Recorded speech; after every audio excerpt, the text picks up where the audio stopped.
Hello, uh, and welcome to a rather interesting new game we're starting.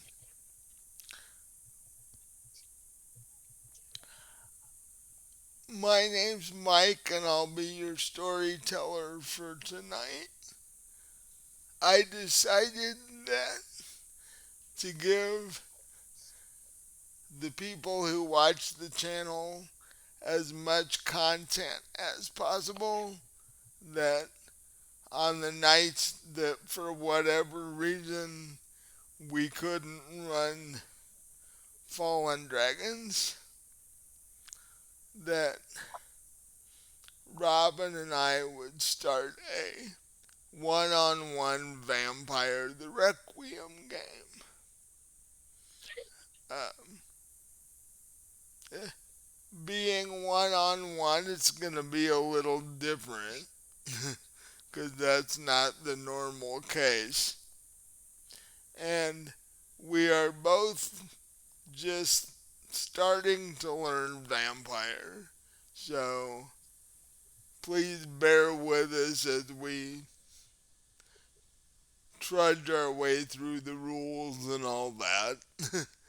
But I'm hoping that it'll turn out to be fun and interesting, and you guys will like watching it on the nights that we play it. So, as I said, I'm Mike. I'm going to be your storyteller, and I'll let my player introduce who she is and who her character is, and we'll go from there. Robin. Hi, I'm Robin. You probably recognize me from the other games on the Fallen Dragons channel. Yeah. Um, Tonight I am playing Winter Jameson. She owns a vampire themed golf club in New York, and she happens to be, of course, a vampire. Um, what tradition of vampire are you? Tradition, Diva Clan, and Invictus Covenant. Right. Okay. And we'll get more into your background as the game goes. So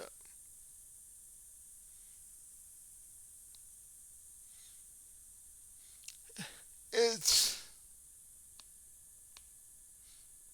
a rather cloudy fall evening in New York City.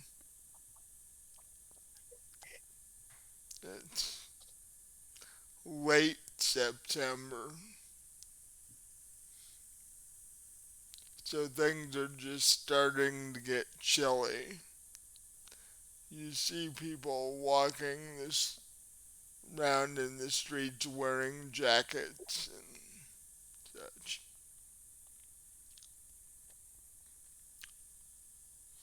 Now, Winter's Club is in the East Village. Does Winter live near there, or does she have to find a way to get? Actually, I live right above the club. My living quarters are like right above it. You in New York City, you got lucky to find that there, and you got lucky to be able to afford the rent to find that. Uh, the East Village is a very iconic place. Um, as I mentioned to you off stream the other day, it's your club is located in the area where the first punk club opened. Uh, your club is near Washington Square Park, where you get a lot of foot traffic going by from joggers during the day and such like that. Um, but as we know, you're not awake during the day, so you end up missing out on all the daytime traffic. Um, how how long has Winter been in New York, and how long has she been working on her club to get it open? She's only been in New York about 2 years, and uh, started looking around for a place to open up a club pretty much immediately. So what? The club's been open for a year. Yeah, Okay, maybe a little less, like 10 months or so. and well,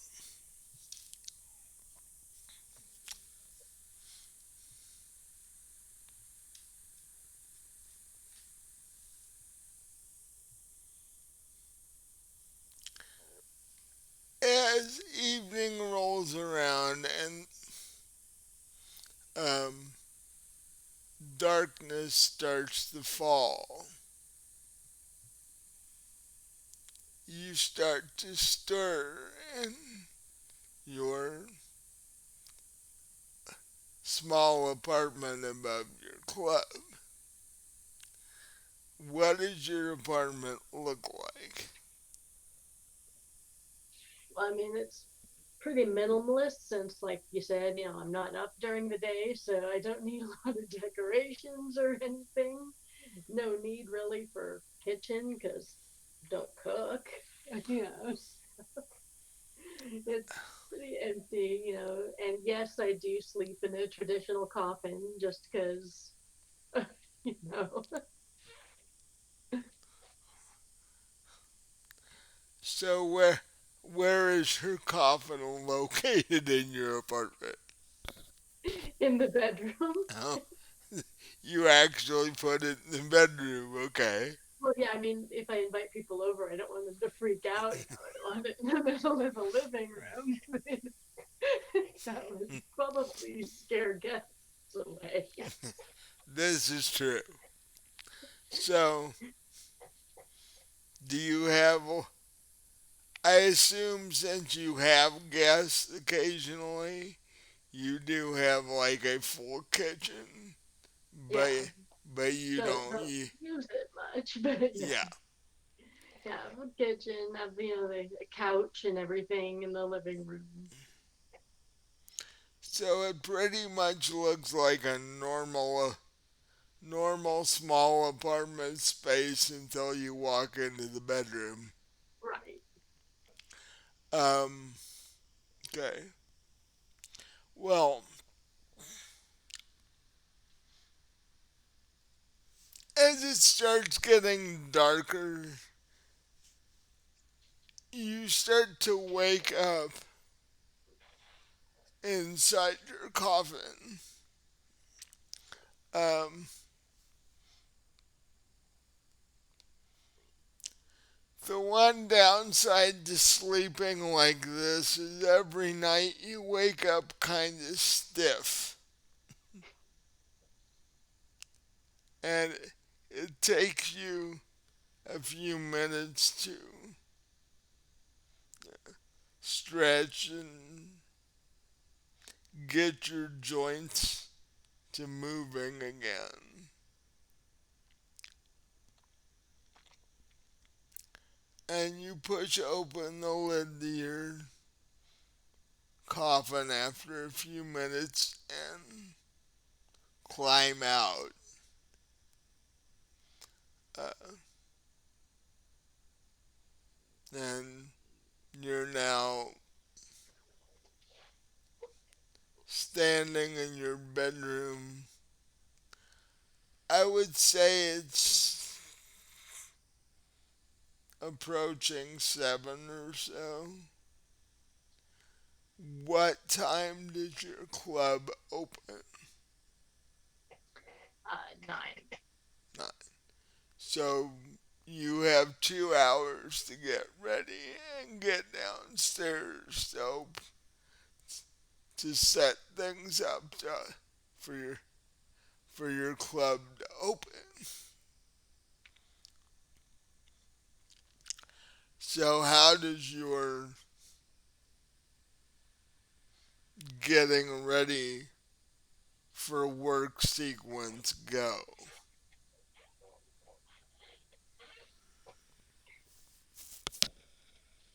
Well, although it's not strictly necessary, showering is something I haven't quite gotten over from when I was alive. I still like that whole aspect. So, Well, you run a club full of humans for the most part, so showering, if nothing else, is a courtesy to them that's because true. speaking of getting over things when you were human, how long has it been since you've been human? It's been 5 or 6 years. So you're actually still pretty new at this whole vampire thing. It's like Right. you're not a newbie per se, but it's still fresh in your mind as to what your human life was actually like.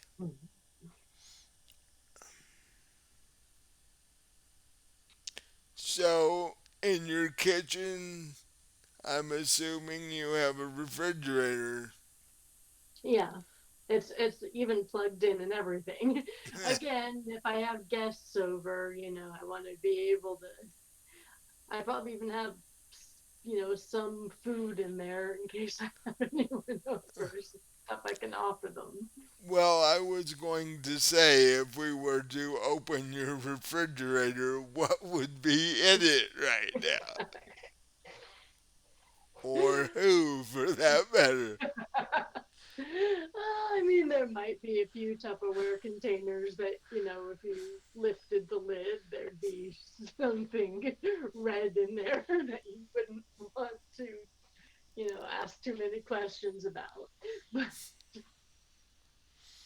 And that, a few seconds in the microwave, good as fresh.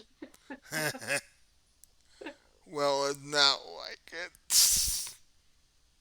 matters if your food is all that fresh or not. Uh, It's better warm.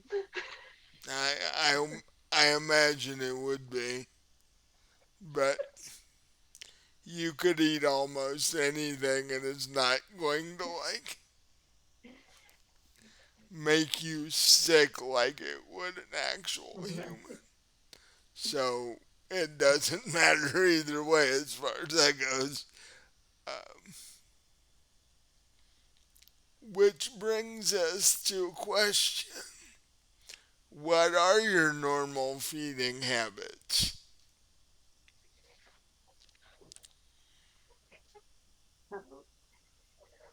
That's honestly probably one of the things I'll do in the couple hours I have before my club opens. I just woke up, I'm kind of hungry. I should go find somebody to, you know, take me out for a bite.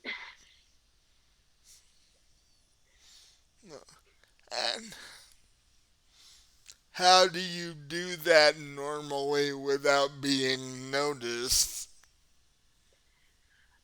I tend to prowl around the seedier areas, feed off of homeless people here and there, people who, nobody's really gonna miss.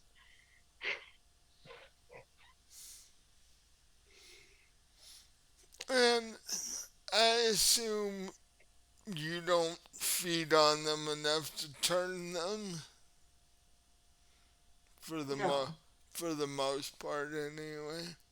no. Because I don't think a bunch of homeless vampires would be a good thing. That would draw too much attention in your area. Right. Right. And actually, as trendy as these villages, I don't imagine there's a whole lot of homeless people there. Now I have to go find them. And there's even less in the West Village, which is where all the East Village hippies who actually made money in their life now live. And you don't go over there very often. Right. Now I tend to find a back alley somewhere. And So, as you're getting ready for the evening at your club, what does your quote work outfit look like tonight? well, like I said, my club is vampire themed, so I figure I can look like what I am without, scaring too many people because I think it's just part of the theme.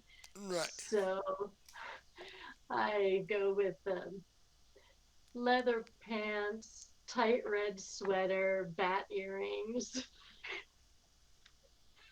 Okay.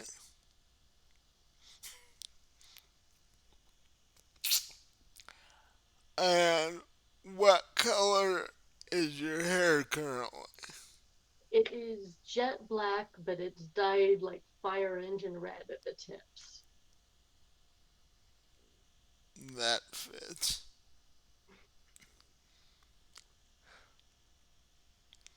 So you have to get ready fairly quickly if you only have 2 hours and you're because you have to do things to set up in the club too.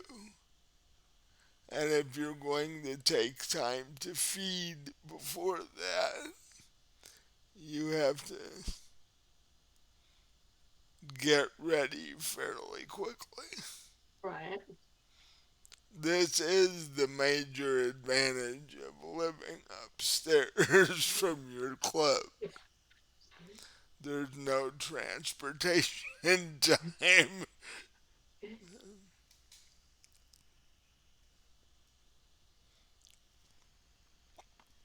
So you get ready, like I said, fairly quickly. And you head downstairs. Are you going to do the things you need to do to get your club open before you go feed, or are you going to do it the other way around? I think I'm gonna feed first. Okay. So, why don't you describe how that whole sequence goes? Okay, well, I need to go outside and jump on my Vespa. Oh yeah, you hadn't mentioned that yet. Yeah, What, I have a what, red Vespa. what does that look like? Just your typical, Vespa. It's bright red, of course. Oh, it's bright red. I was wondering whether it was white or not. It's red. In Europe, they seem to have an obsession with white ones. So I'm like, um, so you jump on your Vespa.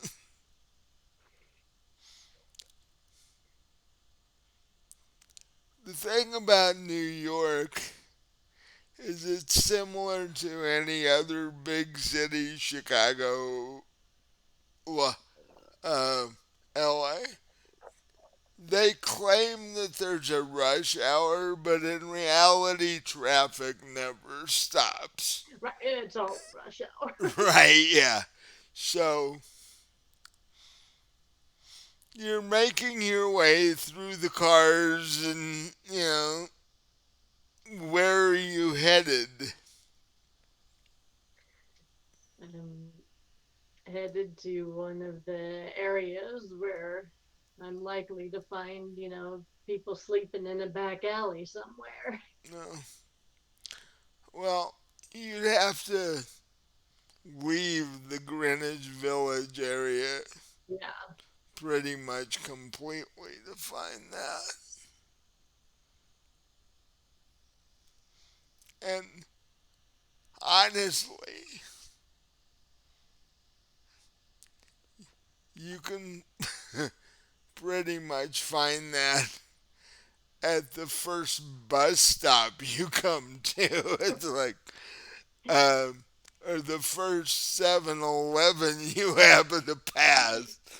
Um, 'Cause it's in the non-rich areas of town, it's everywhere. So you just find the most secluded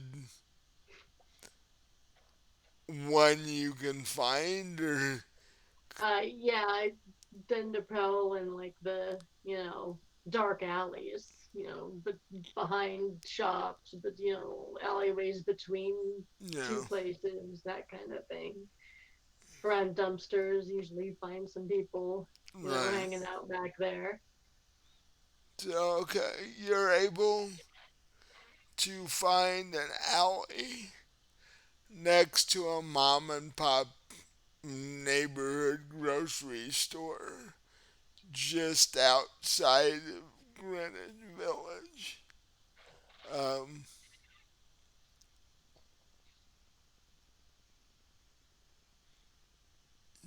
you start walking down the alley, and you, you hear a cat screech and uh, a heavy thud, and then you don't hear the cat anymore.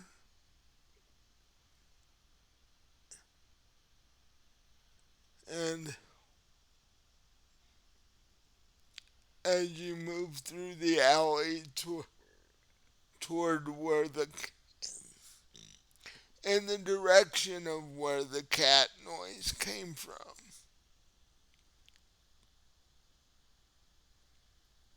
you see this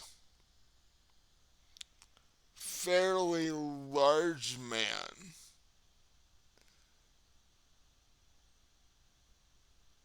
who looks like in his younger days he may have been a biker type, but he is now considerably older. And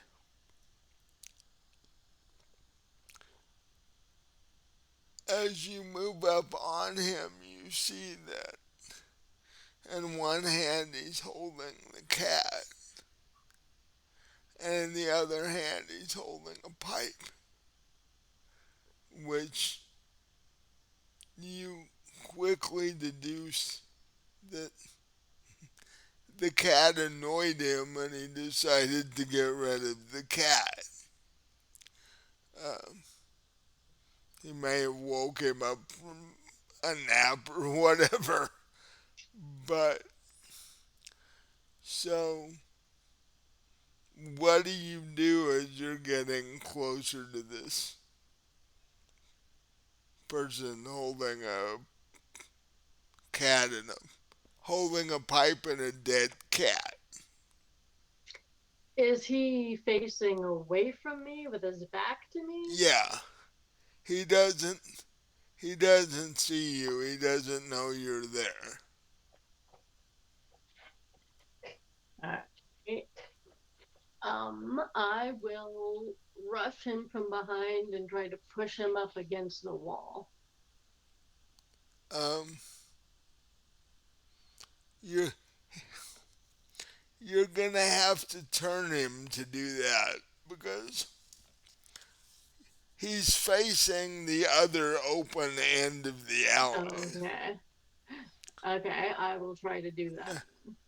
On one side, there is a pile of trash bags and Mm-hmm. trash can and such. On the other side, on the on the market side of the alley, there's the dumpster for Mm-hmm. the grocery market. But it's concrete on both sides. Mm-hmm. So, um, so how do you do this?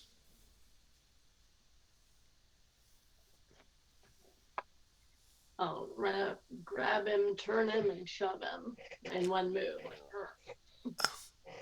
Well, um, give me a strength and dexterity roll.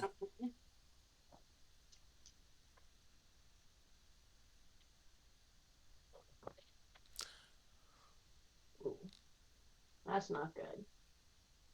Two twos, a one, and a six. Uh,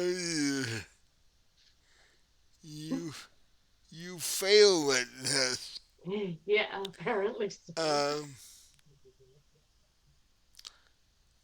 but what does happen is when you grab him and try to shove him, now he realizes you're there.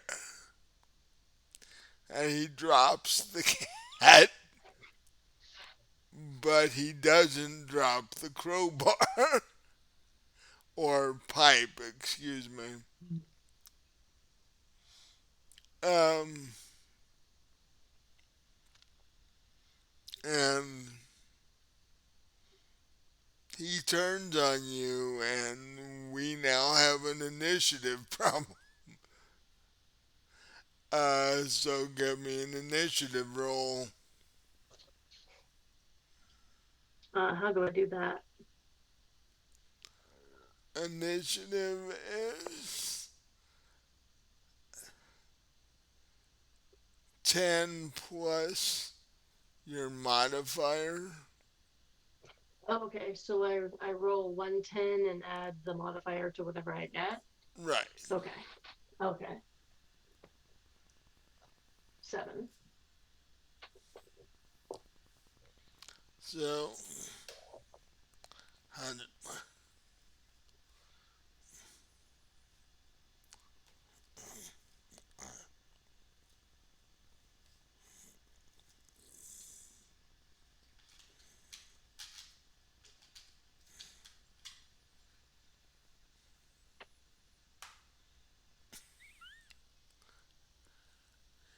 you get first attack on this guy. Um, he spins around, but he's basically in your face. But when he rolled his initiative modifier, he got a 1. So you, you get first attack. What are you gonna do? Well, I'm gonna grab the arm holding the crowbar, so or the pipe, so he can't swing it at me. And at the same time, I'm gonna try to bite his neck. Like grab his arm and then lean in and try to get him real quick. So you're still gonna try and feed on him. Yeah, Um, dude, I just woke up. I'm hungry. so let me think. What would his defense be?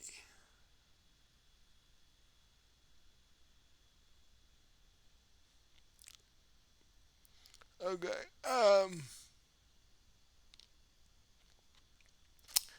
Give me a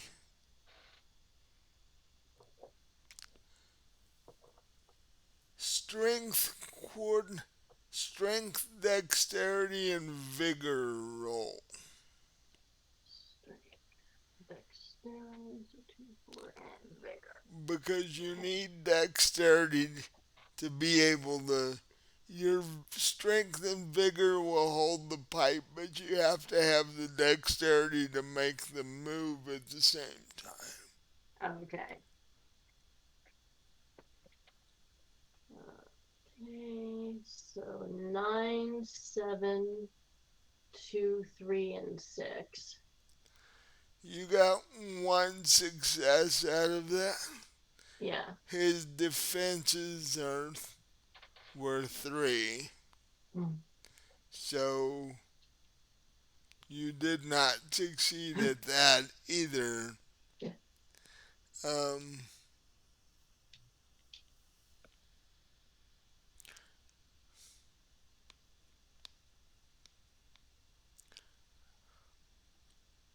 so the two of you are locked in this. You've got the arm with the pipe. He's going to use his other hand to basically throw a left hook and attempt to hit you in the head. What is your defense number? Unfortunately, it's just 2. Um, he's going to use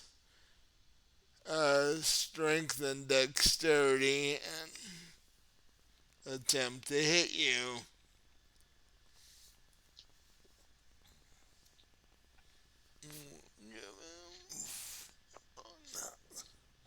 Uh,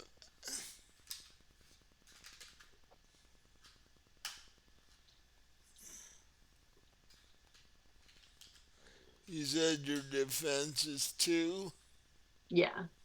so okay.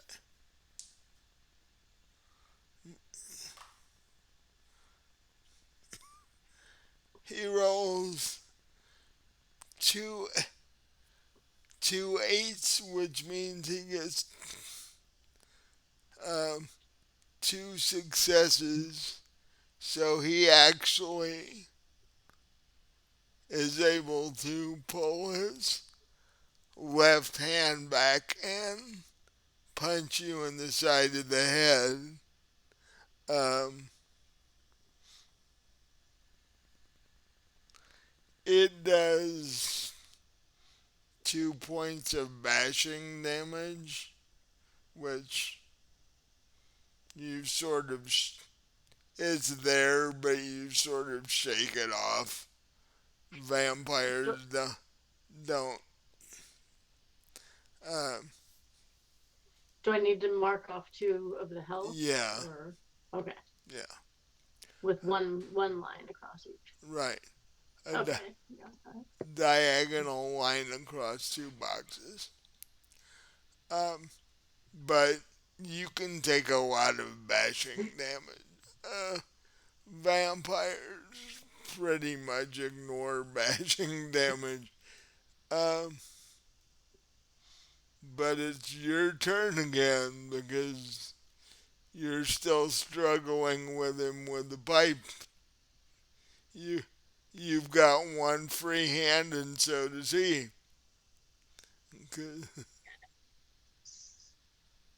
So I will try to get him to drop the pipe. I'll bend his wrist back as far as I can, try to snap his wrist and to make him drop the pipe. Okay. Um, what would that be?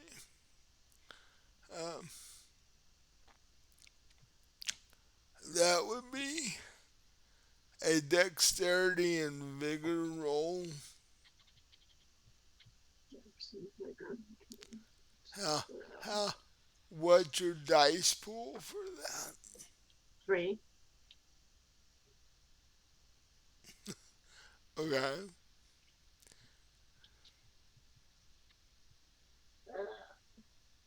8, a 4, and a 1. So that obviously fails. No. Yeah.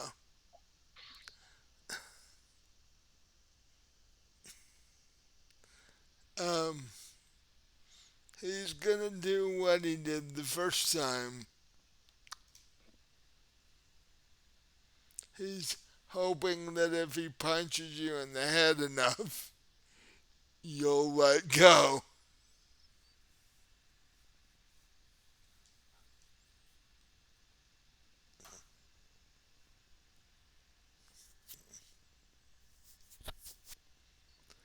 He got one success out of that, so he punches you again, but it doesn't do quite the same amount of damage as it did the first time. So you cross off one bashing damage.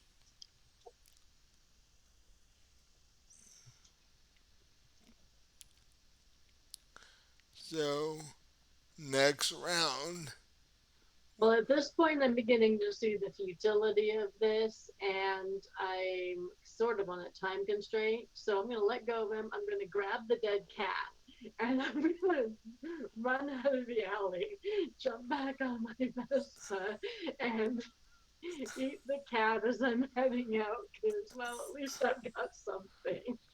okay, you are perfectly allowed to do that.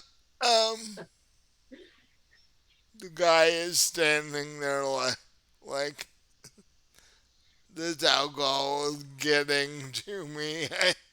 I don't even know what that just was.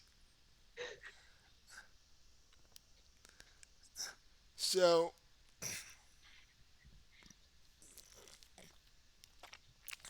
you're headed back to the club, which takes you a few minutes, but you are able to make it back before 9 o'clock, which is when your club opens.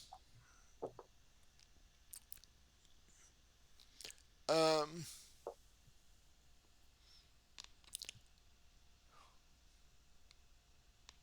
how many how many people do you have on staff at the club, or is it just you? No, I've got another bartender, I've got a bouncer, and that's about it, just the two of them. So you've got a bouncer and a bartender. You don't have waitresses. People just come up to the bar and get drinks and stuff. Right. Um, is there a dance area? Is there a Yes. dance floor area? Yeah. Now, is it a regular dance floor? Is it a mosh pit? Or what is it? No, it's a regular dance floor.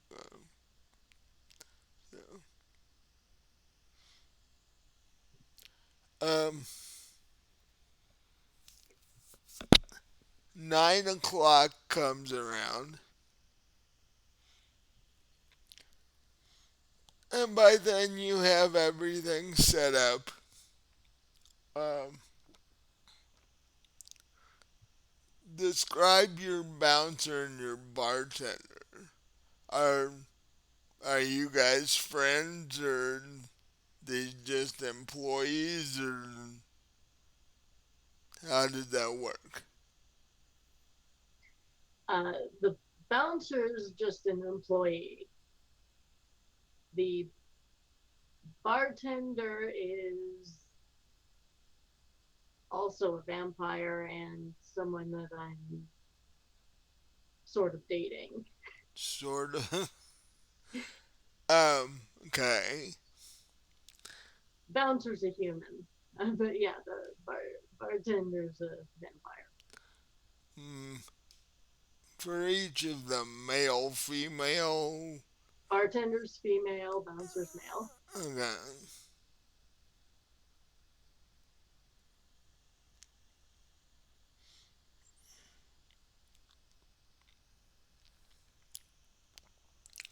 So,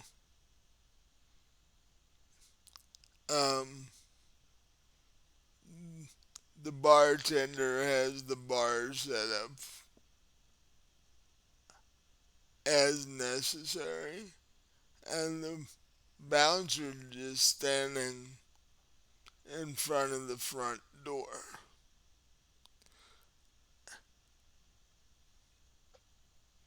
As it gets to be 9 o'clock, you notice that the customary line starts. Um, the bartender has or the bouncer has a clipboard. With, he has a pencil and a clipboard. This is the VIP list. And the line grows, especially as it gets darker. And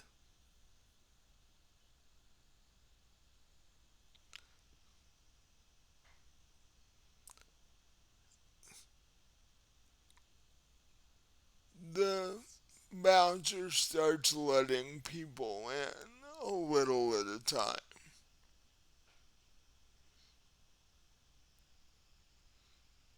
And then he stops the line because, and you can see this by looking out the window next to the door, a man in a three-piece suit is standing in front of him, is facing the bouncer, and seems like they're having a bit of a conversation.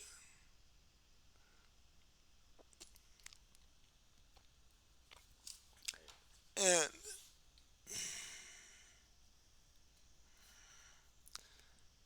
um,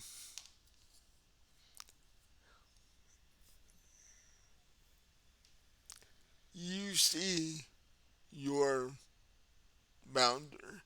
By the way, what is your bouncer's name? Dexter, Dexter, okay. And what is your bartender's name? Natalie. Okay. Do you know what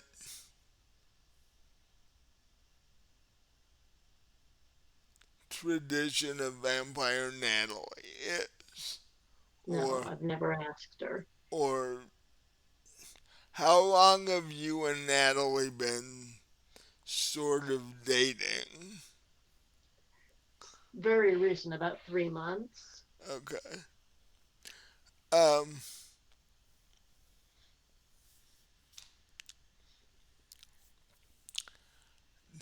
you see Dexter turn around and look at you through the window and motion for you to come outside. So I'll go out.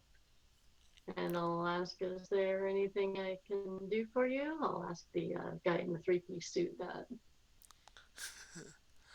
Um, and you immediately notice the pin on his lapel. He says, "Hello, my name is Tanner Garrett. I am, shall we say, the local Invictus rep in your area. Nice to meet you. Um,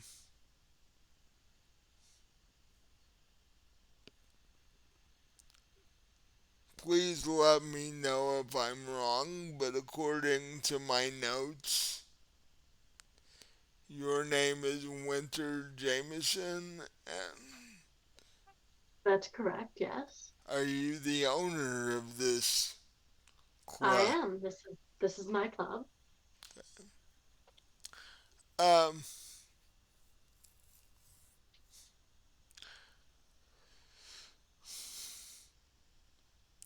can can we go inside and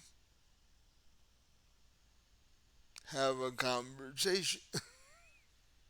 Absolutely. I'll tell Dex it's okay. I've got this. Okay. And I'll leave Tanner inside. I'll take him to the like to a back booth where it's.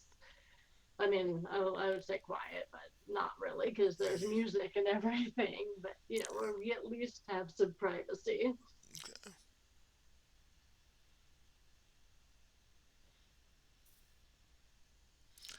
Are you are you going to offer Tanner a drink or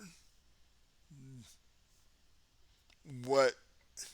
How, how pleasant and polite are you gonna be to this man?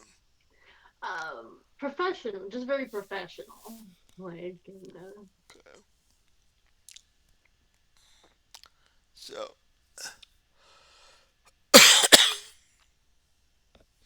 um, and I figure he's not going to want to drink of anything we serve at the bar. So, um, vampires drink. do they? Yes. I did not know that. In fact, when necessary for appearance factor, they even eat human food. Oh, okay. It doesn't do anything for them. I would assume it would make them sick, actually. No. Um,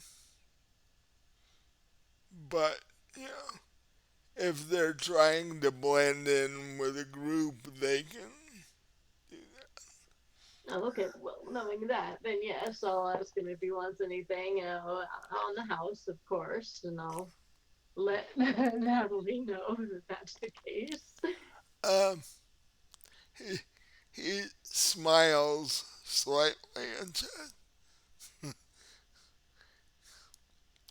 "Can your bartender make an actual Bloody Mary? A real one?"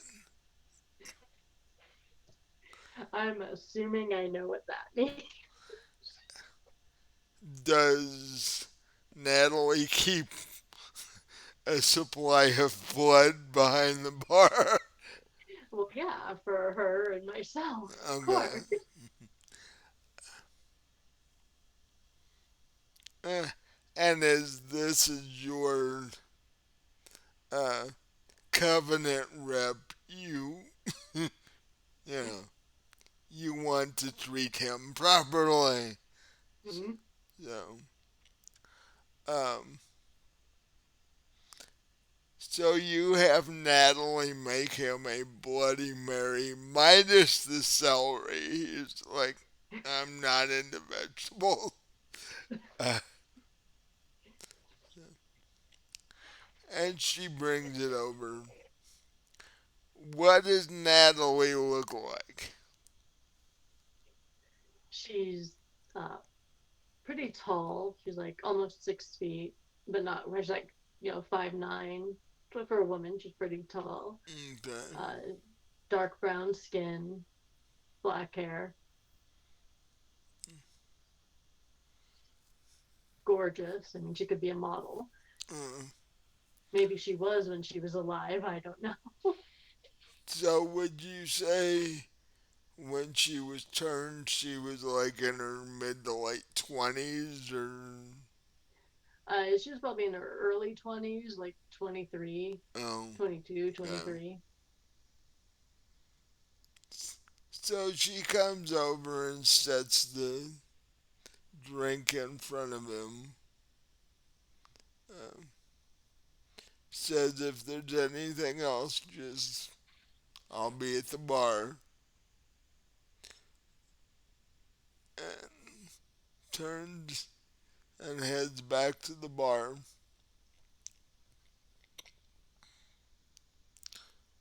Tanner takes a sip of his Bloody Mary and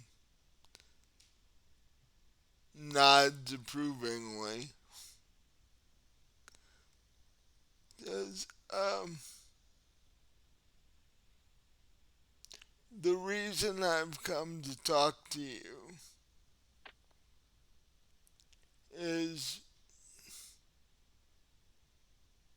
actually there's a couple of reasons.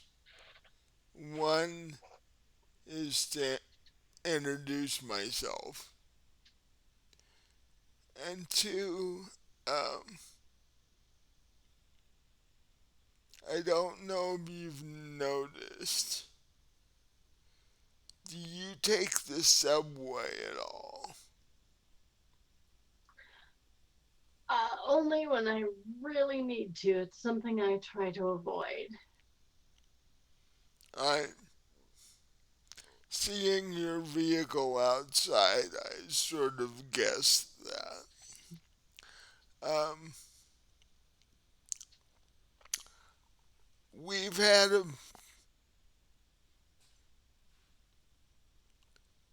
odd rash of incidents recently. Subway operators have been turning up as vampires,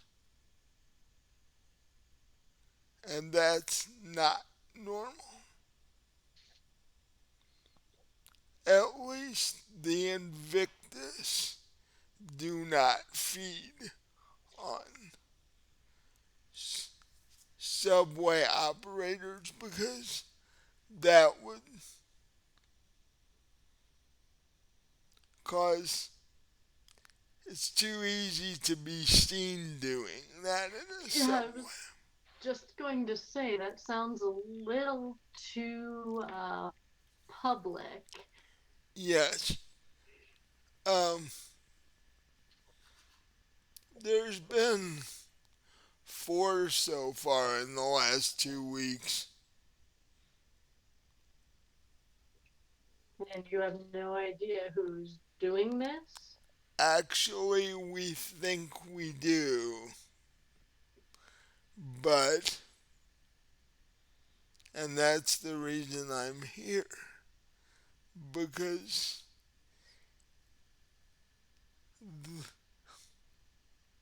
the vampire we think that is doing this has been seen in this area, and um, he's a gangrel, which would seem to fit because they don't really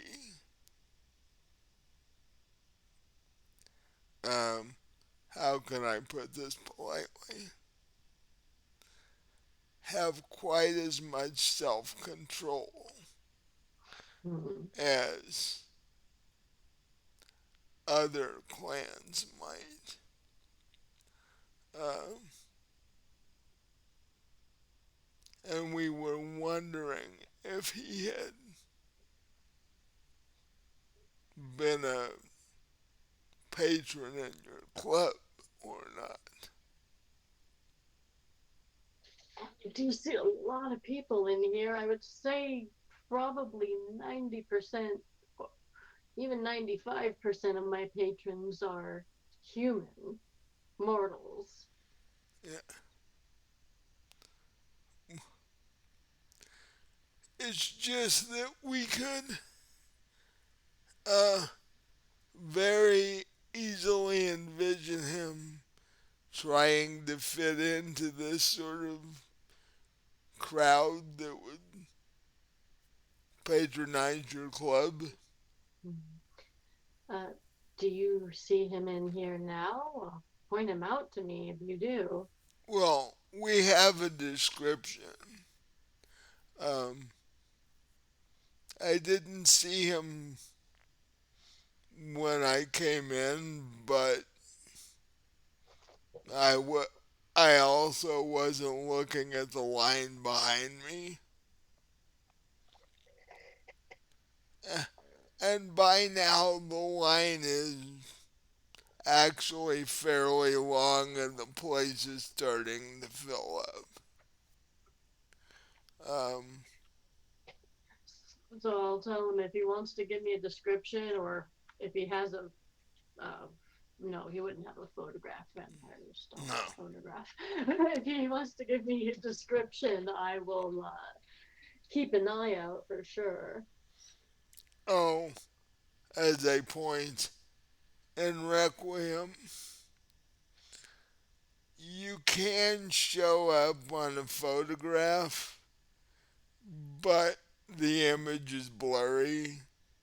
Yeah, Right, that's what I was thinking. It wouldn't be any good as an identifier. yeah, it's just blurry enough that you can tell somebody or something is there, but yeah, you can't see him clearly enough to identify him.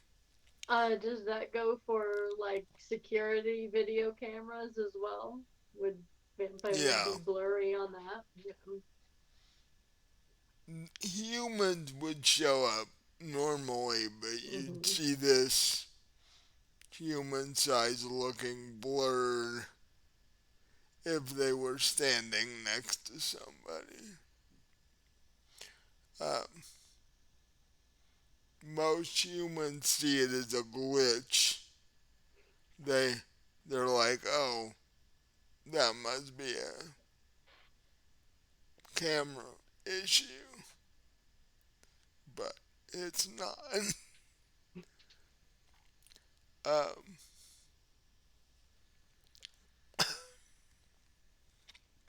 he gives you a description. We're not sure what his name is. We know he's a gangrel,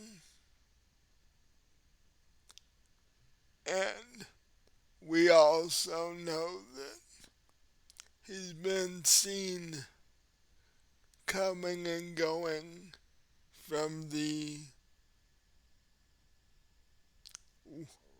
uh, nearest Lycaea Sanctum building,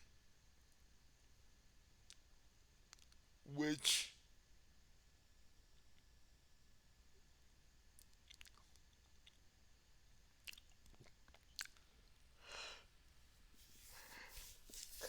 we think that this has something to do with the church, basically.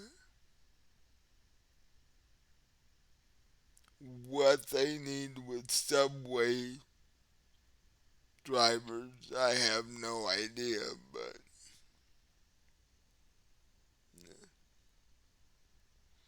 he's been seen going in and out several times. So we're assuming there's a reason for that, because he doesn't look like the type that would, you know, go in for services and prayers and such.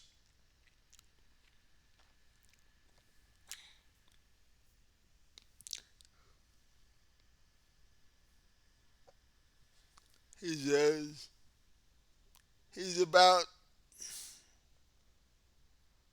6'3", 200 pounds. Um, Sort of spiky, messy, bleach blonde hair.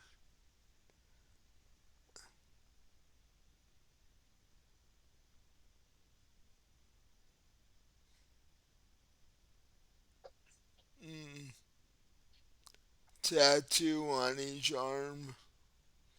Um,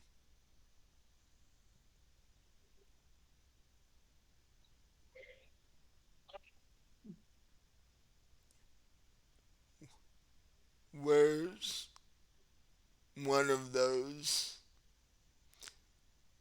thin leather spiked dog collar type things, uh,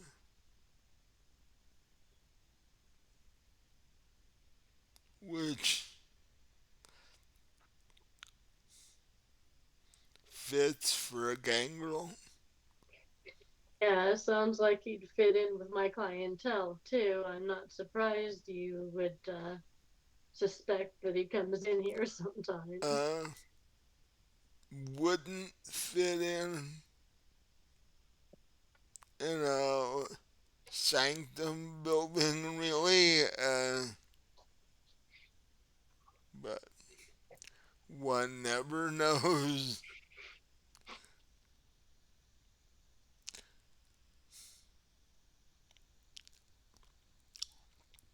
Um, and with that, he takes another drink of his Bloody Mary and hands you a business card. And it says, um, Tanner Garrett Invictus Rep. Like it was a company that he worked for. Um, Phone number, email, Twitter handle, the whole, all the social media. And so I'll ask him, so if I do happen to see this guy in here, what do you want me to do? Do you want me to give you a call or do you want me to apprehend him or Um, what? right now, give me give me a call because we're still in the early stages of the investigation, so we're still trying to gather information. Um, and we're not sure what his capabilities are as of yet. So unless he initiates something, don't. Okay. um, Now, if he attacks one of your club members or you or Natalie, that's another story. Uh, and oh, another thing. This is just a suggestion. You might want to, at some point, get a bouncer that's one of us. Well, that could be easy enough. Because if this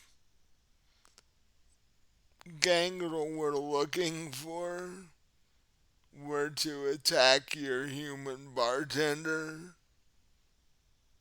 or not bartender, bouncer, he wouldn't stand a whole lot of chance against a gangrel that size. So, just for future reference. he's a good bouncer. I mean, I could just turn him. Uh, you, uh, as a point of etiquette, you might want to be careful because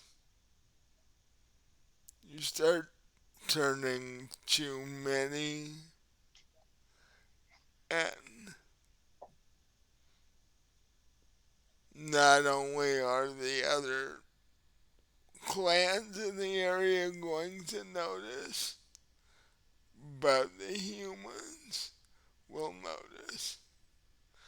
Uh, And, by the way, I've actually never turned anybody in my life, death, and, whatever. and I'm just stating that the last thing you want is for the humans to notice. Right. So, Well, I guess I could do that, but I'd like to keep Dex on the payroll too. He's a good guy. well, I'm just saying, I'm not telling you not to do it. I'm just saying discretion above all else when doing that.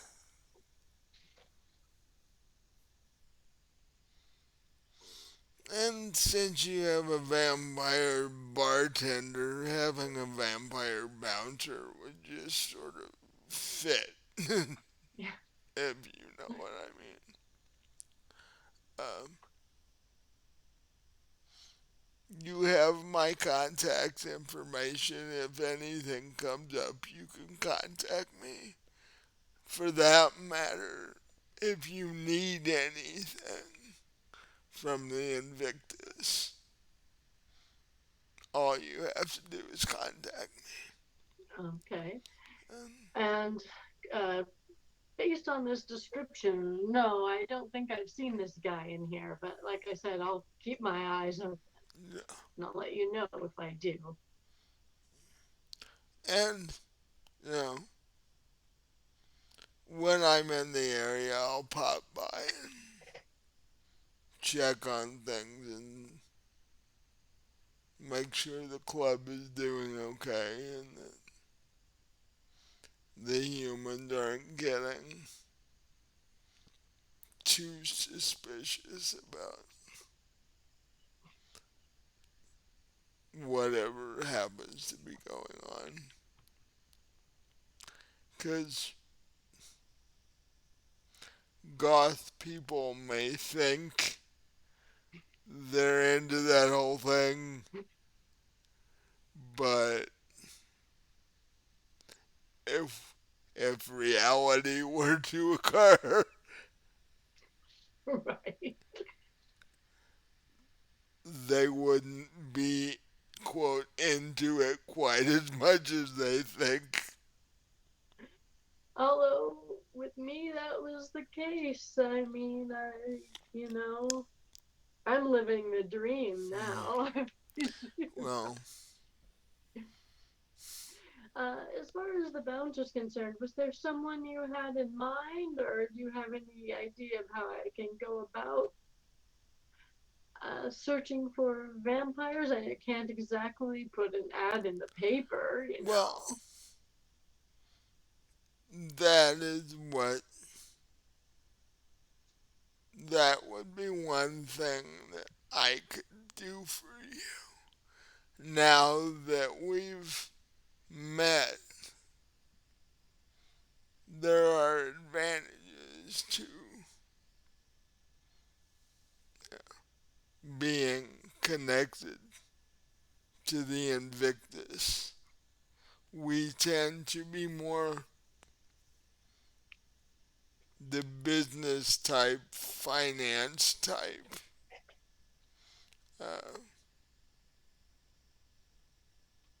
we have access to funds and people. And in fact, if you shall we say, don't cause a whole lot of difficulty and do what we ask you on the occasion that we do ask you. Moving up in the ranks of Invictus as a club owner could be a good thing for you. Uh, so, uh, just something to keep in mind. Um, in fact, maybe one day, or better put, one evening, I will introduce you to the Prince of the City. He has tendencies that might not be a bad thing as far as your club is concerned.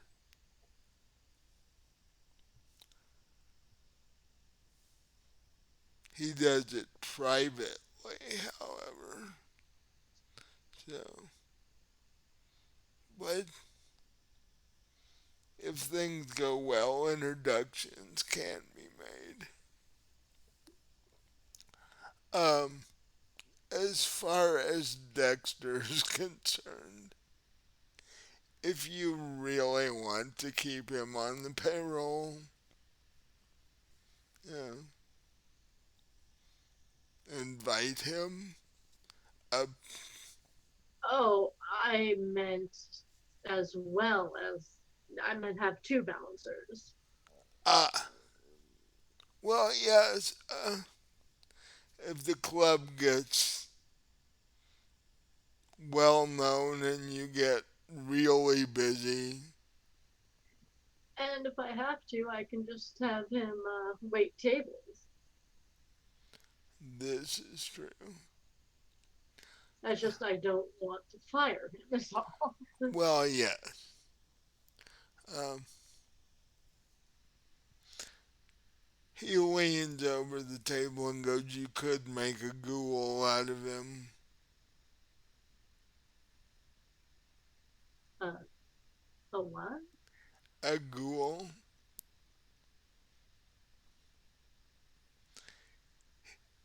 He would he would become your personal servant along with being a bouncer at the club,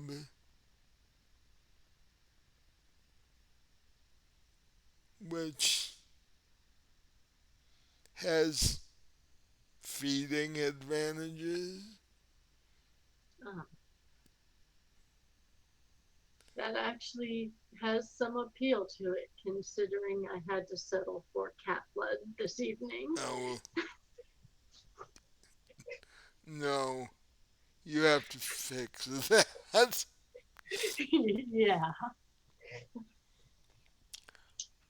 For that matter,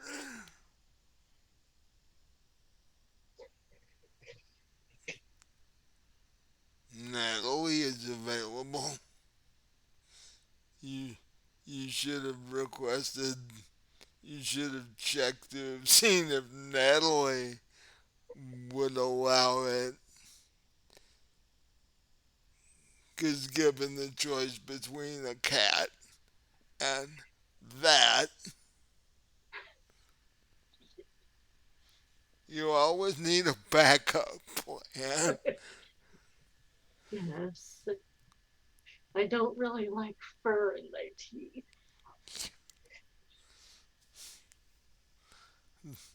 Uh, yeah, best to stay away from animals if at all possible.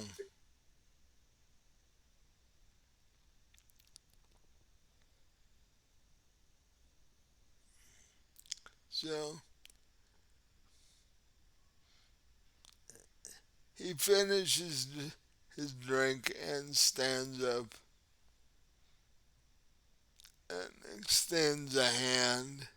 Says, "Very nice to meet you and chat with you. Um, if you need anything, give me a call."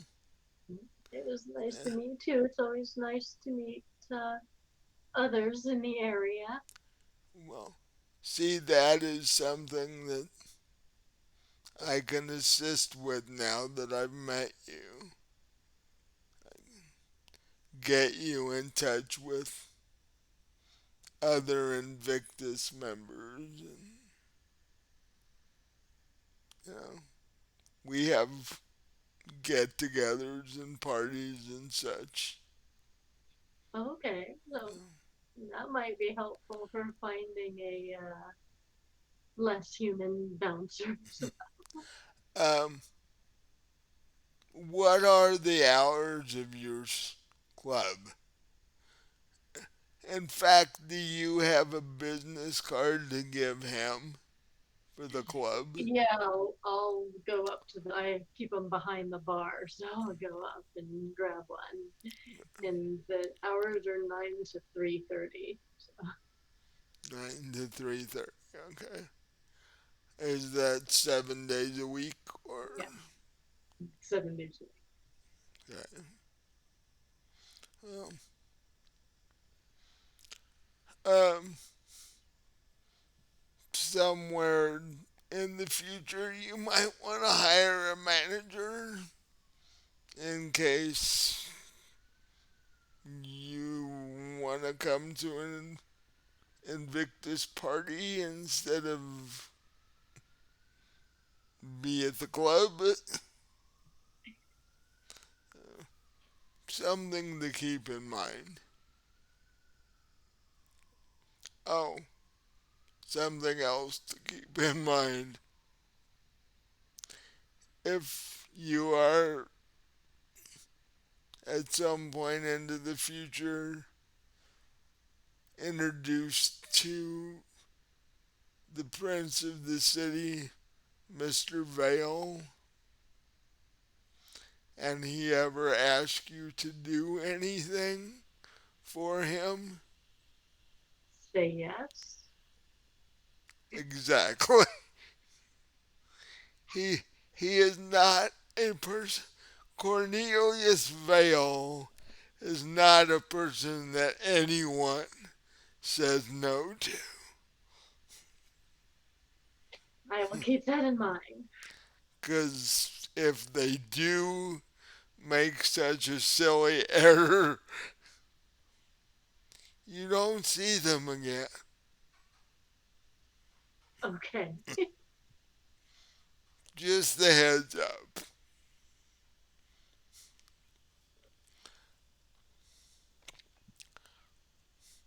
And you would most likely be seeing him in person. He he does not deal well with our modern technology. So, Hmm. um, very nice man, but I wouldn't upset him if you know what I mean. Yeah. So I try not to upset people in general. Yeah, that's If all. they get upset. I get upset. I show them my fangs. Things go south from there. Yeah, you end up having to deal with situations you didn't really want to have to deal with. Yeah. So, and with that, after you give him the business card, he says goodnight and walks out of the club. So, what are you going to do after that? I'll, I'll kind of. look around to see if this guy's in here. Doesn't look like he is. Um,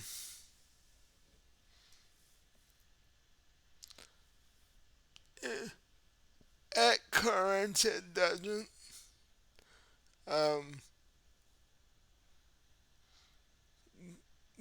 Tanner said he's been seen in the area. They don't know if he's ever walked into your club or not. So, um, but keeping an eye out for him in the area would probably be a good idea because the more subway operators are attacked, the more media involvement there's going to be and police involvement, and neither of which is something you really want your club to have to deal with. No, no. So, So I will kind of confer with Natalie. I'll tell her about, to give her the description of this guy and tell her to keep an eye out too. yeah. And I'll mention what you said about Dexter and ask what she thinks we ought to do, because like I said, I don't really want to fire him, but Um, how well we know you're dating Natalie. mm-hmm. How well do you get along with Dexter? Well, he's a very good employee. Like we get along well. I wouldn't say we're friends, but we're definitely on friendly terms. And I like the way, I like the work he's done for me. So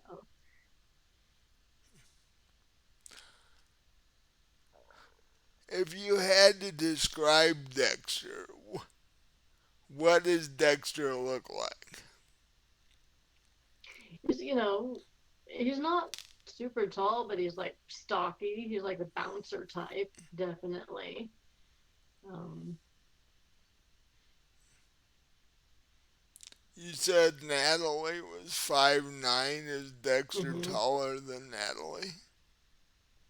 He's like 5'8". He's a little shorter, but very like well built. Uh,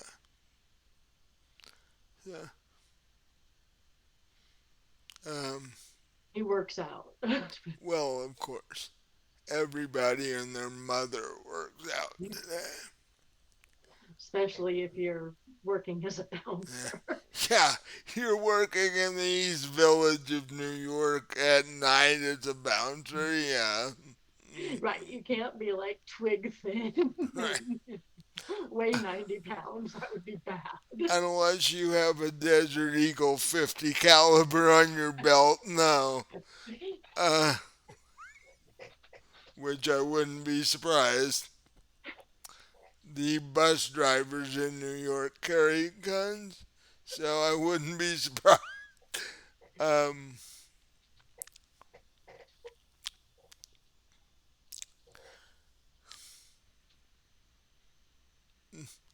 Natalie turns to you and goes, well, you want to keep him,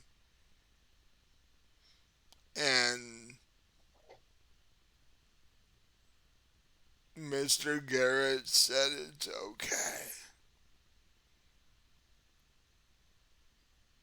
Make him one of us. That was my first thought. I mean, should I tell him that's what I'm going to do? Or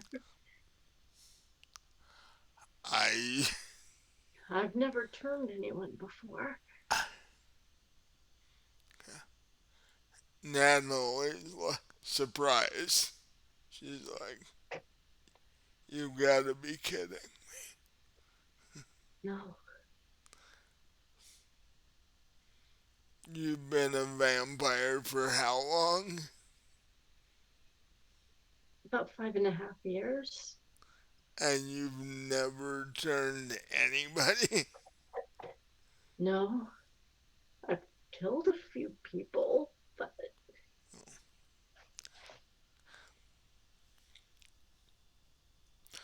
Uh,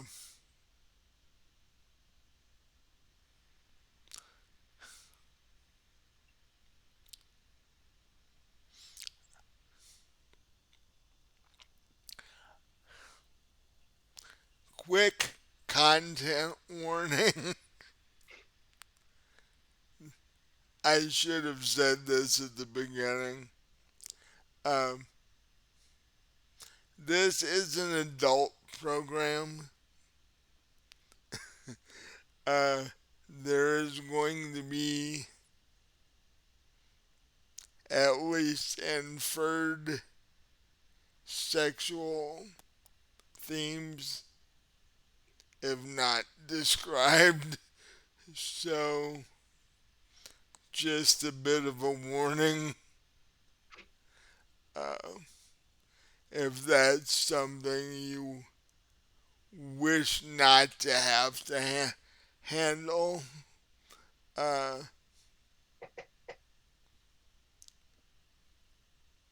pause and come back later in the video. Um,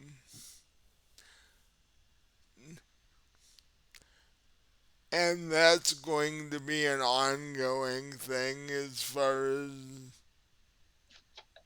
this vampire game goes. Uh, so just keep that in mind. Uh, Natalie leans over. She's like, when you were human, did you ever have a relationship with a guy?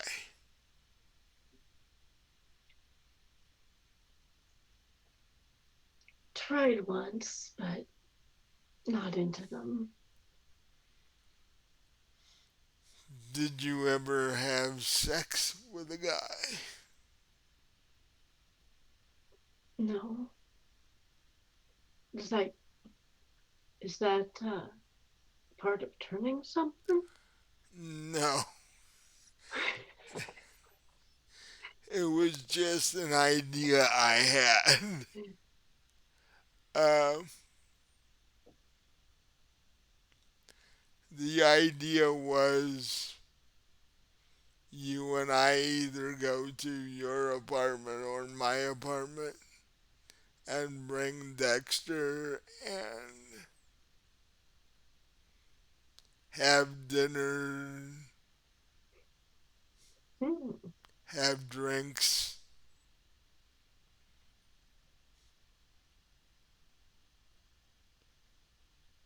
have the three of us have some fun,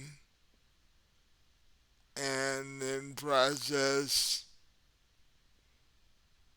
Dexter becomes one of us. Uh, Huh. uh, That could be interesting. because, you know, if Dexter has a quote very pleasant evening, maybe dying won't be quite so traumatic for him, if you get my drift. Yes. And is it really dying though? Well, I mean, it is, but It is. we're Uh, still here. well, yeah, but we don't interact with the humans the way we used to. Yeah, no, I made that mistake. And most of the time our diet is considerably different. So, So yeah, that sounds like an interesting idea. Do you think Dex would be? Yeah, he'd be willing. He's a she, guy. she says, for one, he doesn't look half bad. And two, it's most guys' dream to have a threesome, okay? Right. That's why I stopped myself and Yeah. said yes, he'd be Uh, willing. so, I mean, I don't know if he's got a girlfriend or not, but again, he's a guy. This is any guy's dream, right? he, even if he has one, he's not going to rush home and tell her anything. Well, I was just wondering if, he would refuse us if he did, but Uh, I mean, I am his boss. I could pull that card if I had to. well, and Natalie sort of smiles and does one of your standard model poses and goes, do you really think he would say no? No, I don't. So, yeah. Um, and Especially if we started getting frisky in front of him. that would definitely eliminate any reservation he might have. Yeah. And plus, after whatever night this occurs on, girlfriend isn't going to be in the picture anymore because Not during the day, anyway. poor Dexter's going to be dead. So, yeah.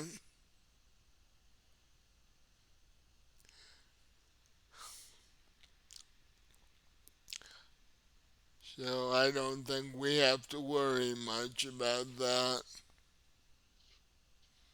Oh, what did you think about this Tanner fellow?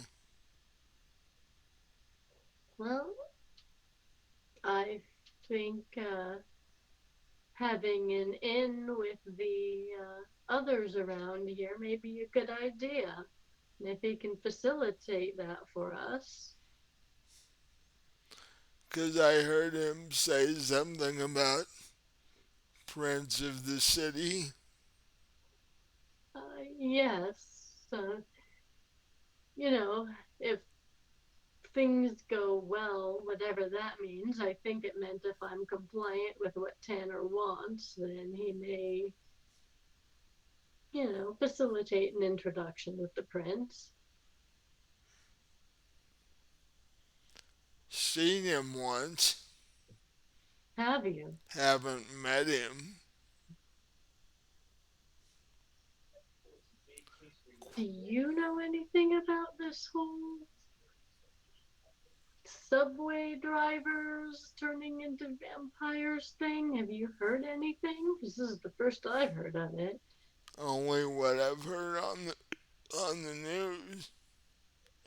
Um, it's happened in areas of the city like opposite here. It hasn't happened on the lines that run through here. Prince of the City is, from my best guess, he was turned, looks like in his mid 50s. He's actually fairly handsome. He's about 6'4". He's bigger than Dexter. Uh, and from been, what I've heard through rumors and such, is he's in the neighborhood of 600 years old. So, and extremely rich. I imagine you'd have to be extremely rich for people to refer to you as the prince of the city. Oh, and by the way, what that means, if you do not know, is when any other vampire in the city, when he says, do this, they all do this. Yes, Tanner All, mentioned that. all of them. And when a new vampire enters the city, they have to meet with him, which I'm wondering if this little meeting with Tanner, other than the subway issue, was the beginning of that process, because I don't, I assume you've never met the man. No. I haven't either, and I've been here a while, so that surprises me that I haven't been introduced as of yet. Um, but within Vampire Society, he is like, he would be the mayor of New York City if he was human. He's like the leader of the city. What he says happens. So, just in case. Um,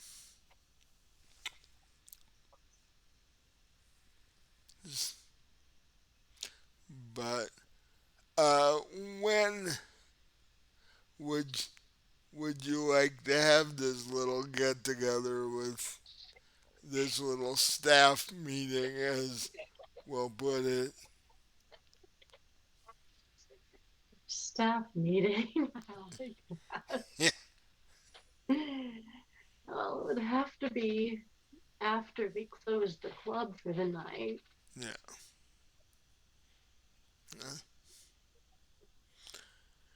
We could always announce it on a Sunday or something due to prior commitments. The club was closing a little early. Like instead of 3:30, you could close it at like 2. Yeah. That way we'd have a few hours before sunrise occurred, Right. because we do have to watch out for that. Yes.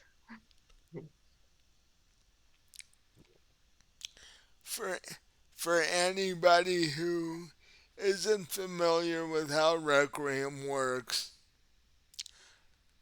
garlic doesn't matter.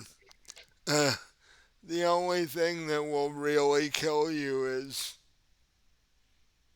prolonged exposure to sunlight, or if you take enough aggravated damage, you can't heal. And that's pretty much all you really have to worry about. So,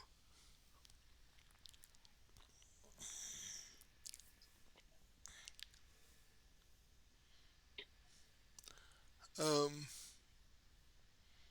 And with that, she go, uh, she go, one of your patrons comes up to the bar in order to drink. She's like, real quick before she leaves, let me know when you want to do this. And do you want to talk to Dexter or do you want me to do it? I'm the owner of the club. I'll do it. Okay. And I'm thinking night after tomorrow gives us time to print up some notices about the early closing. And That that works.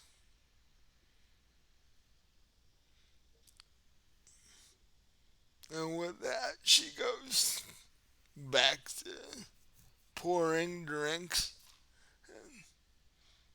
You look you basically look over the club because you haven't really gotten a chance to with the whole Tanner Garrett meeting and such. It's fairly full. It's not at capacity quite yet, but it's still early. There's several people on the dance floor. Looks like Natalie's gonna be busy at the bar. Uh, Dexter's still standing outside with his clipboard and letting people in a few at a time. He's turned away a couple of them. Uh, you don't know whether they were humans trying to get in or other vampires he just didn't feel comfortable about. So, but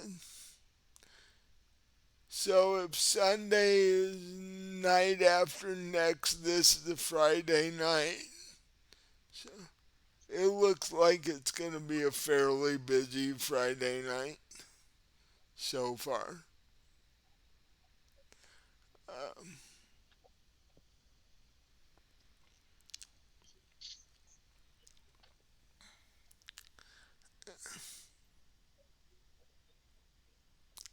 as you're just turning away from uh, looking at Dexter, you glimpse something out of the window, out of the corner of the window.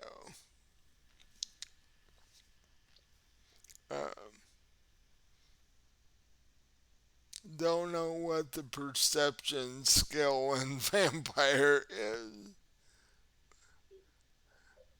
Too used to playing D&D, guys.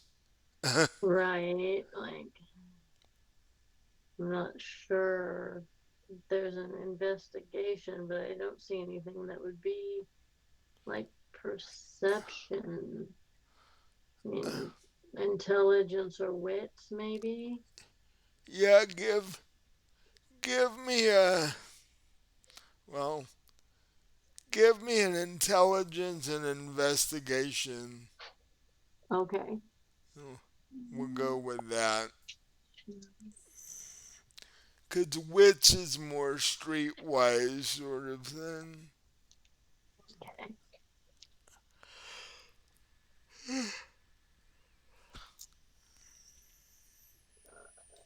Two tens, a one, and a six. Uh, roll the two tens over.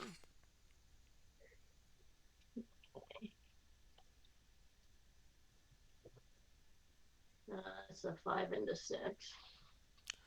So you would have gotten two successes, but the one takes one away. Mhm. So you got one success. As you were turning from the window, you glance over.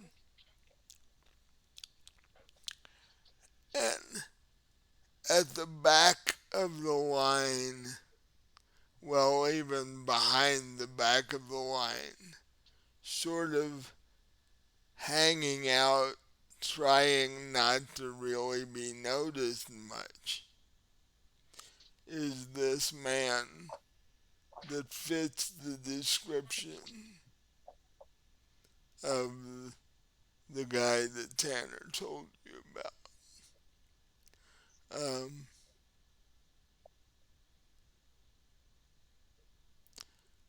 what are you gonna do?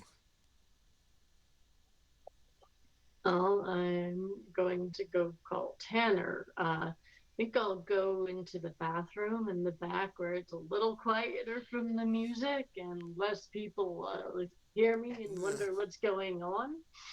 So, Now, uh, now this is like the staff bathroom, not the mm-hmm, cust, right, not the customer bathroom, because right. there are already lines for those. So, so you go into the staff bathroom and close the door and muffle some of the music. You call Tanner. Mm-hmm. You're like,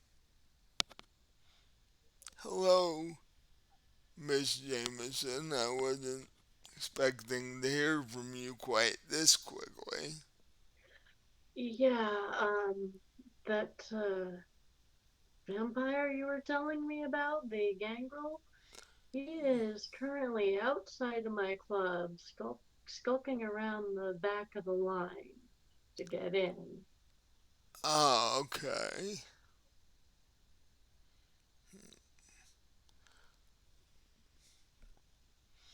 I think what I will do is I think I will change clothes out of this suit and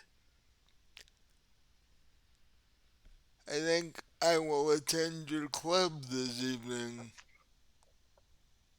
and tell Dexter if this vampire wants to come,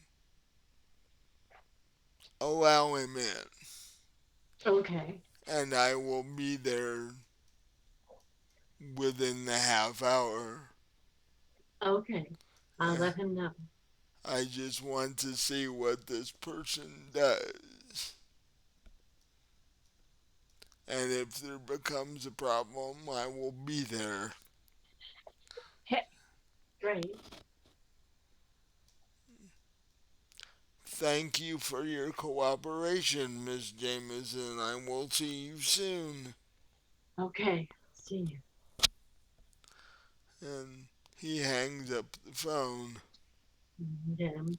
So I will go up front and I'll get Dexter's attention. I'll kind of tap him on the shoulder and I'll point out, and I'll say, the guy in the back of the line there with the spiky hair, if he can, when he gets to the front of the line, make sure you let him in, okay?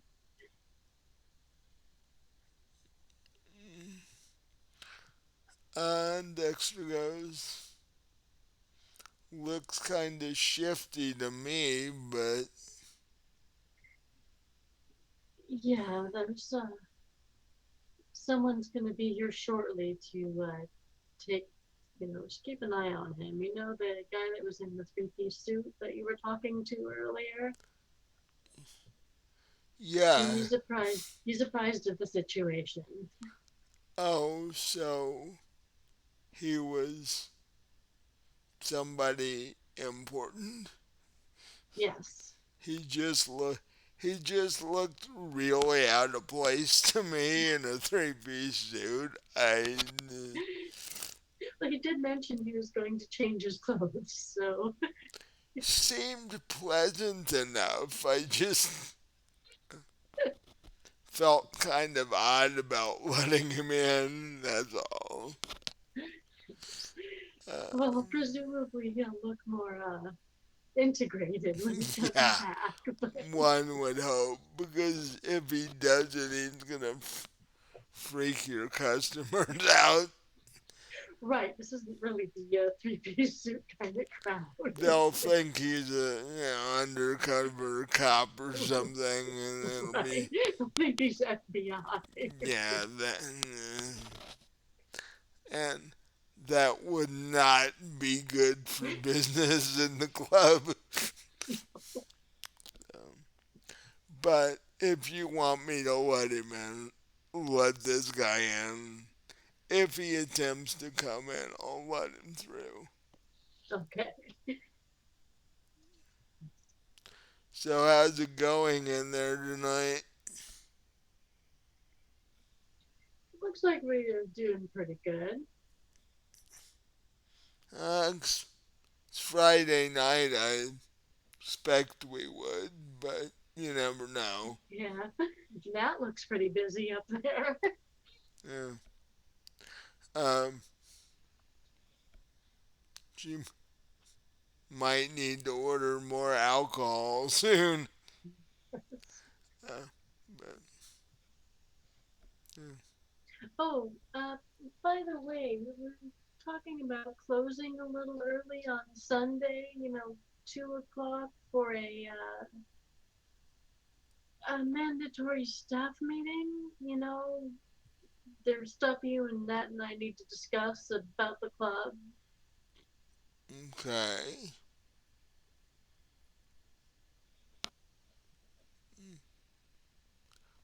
I well, I'll be here. I would have been here anyway. So Okay.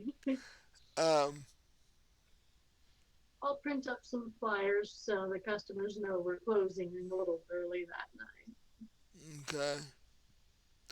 I can uh, like actually, if you get them done by tomorrow night, I can just hand them out to the people in line that show up Saturday. Okay. Saturday's always our busiest Right. night of the week, so we'll probably end up getting them out to most of our customers tomorrow. Right. And it's just basic stuff, and we need to go over, like you said, talk about ordering alcohol, that kind of thing. Make sure we have enough funds hanging around to do that. Right. Goth club without alcohol would be a bad thing, Yes. but yeah, not a problem. So you go, you head back into the club. Um, and exactly about a half an hour later, this guy that's a good 6'3", uh, with rather dark blonde hair and leather jacket, leather pants, uh, Slayer t-shirt, you know, you know, motorcycle boots, walks into the club, and it's Tanner. And you notice the reason that he has the outfit that he has is that you look out the door, there's a Harley Davidson sitting in the parking lot. There's, hello, Miss Jameson. How are you doing this evening? I'm doing well. You look different than you did earlier. Yeah, you know, the bike outside's how I actually get to work. I don't change into my suit till I get to work. Yeah, you might look a little funny riding down the street in a three-piece suit on a Harley. I don't know, you'd be surprised what you see in the Wall Street district. There are guys on motorcycles with three-piece suits running around there all the time. But weather can be nasty on a bike. It's better to have leather. Um, and when Tanner gets there, this guy is still sort of just skulking around. He hasn't made an attempt to get in line or anything. He's just sort of uh, almost pacing behind the line, like he's waiting for something.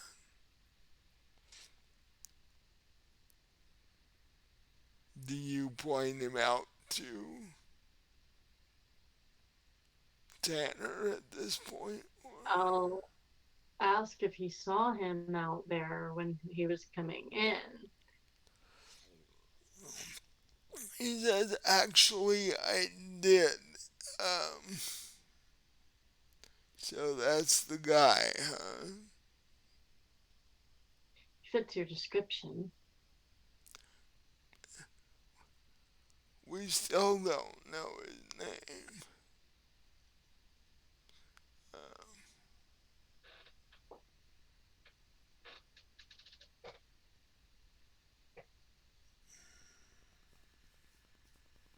and,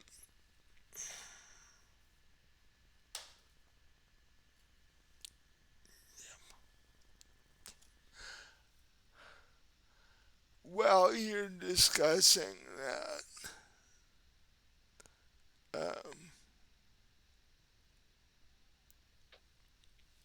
you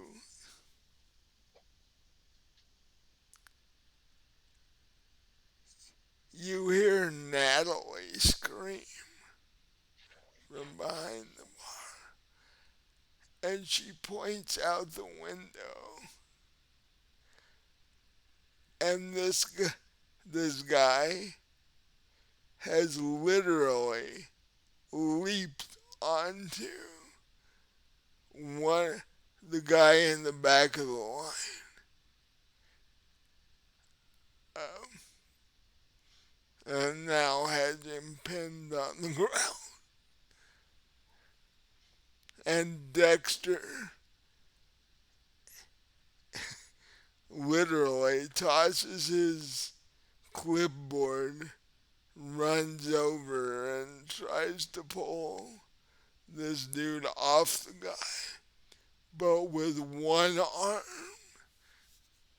he reaches up and shoves Dexter in the chest. And you see Dexter literally land like 15 feet away.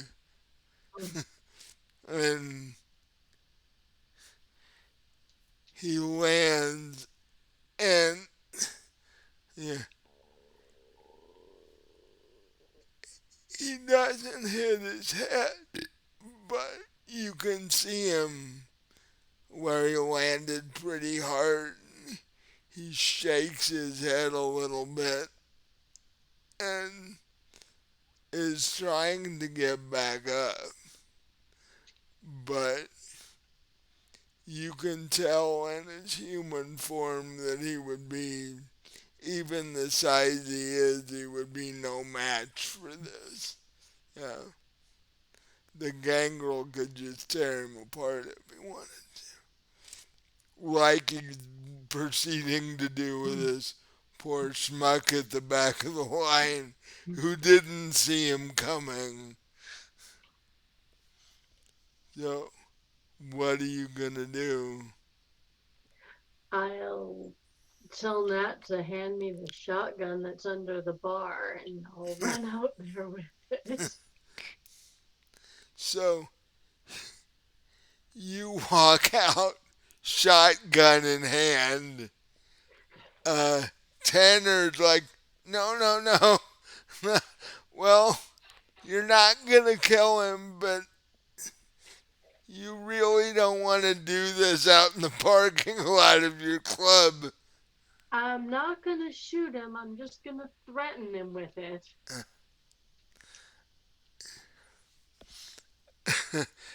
Tanner walks out behind you, and you walk up to the guy and literally put the shotgun in his face, and you're, so what do you tell him? How did this go? I'll be like, what the hell are you doing? This is my club.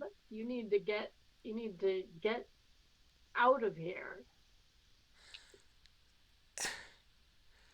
And he looks up at you, surprised that anybody would attempt to stop him. And you can see his eyes are extremely bloodshot, and it's like he hasn't slept or fed in days. And he's basically in what they call in vampire terms frenzy. He's uh, there is a point at which the vampire part of you takes over and sort of shoves the humanity part of you to the back of the line. And this is what's happened with him. Uh, because turning these um, subway operators has lowered his humanity level to the point where he's going after anything he can get hold of now. Now, is the guy he attacked dead?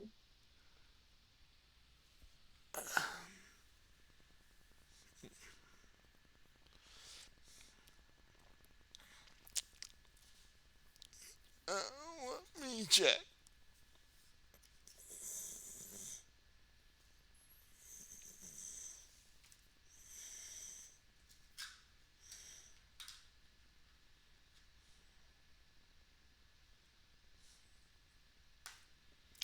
Yeah, And are the rest of the people in the line freaking the fuck out?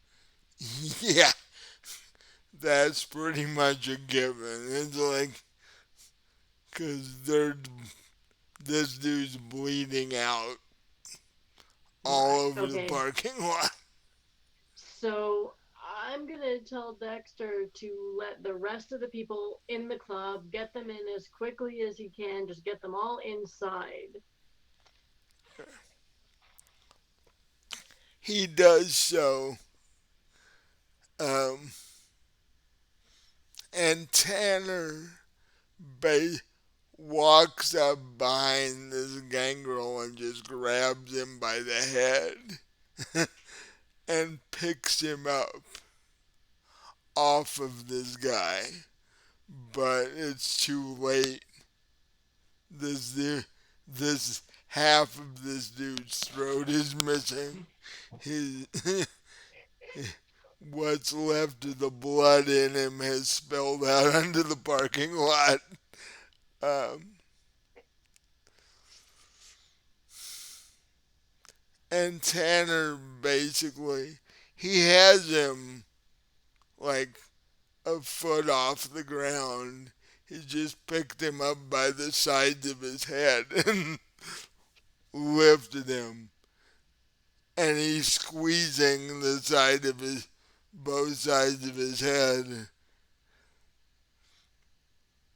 and he's like, "Who are you and who do you work for?" And the guy is just growling. He's almost past human speech at this point. Because when your humanity gets past a certain, you you lose the ability to speak human anymore.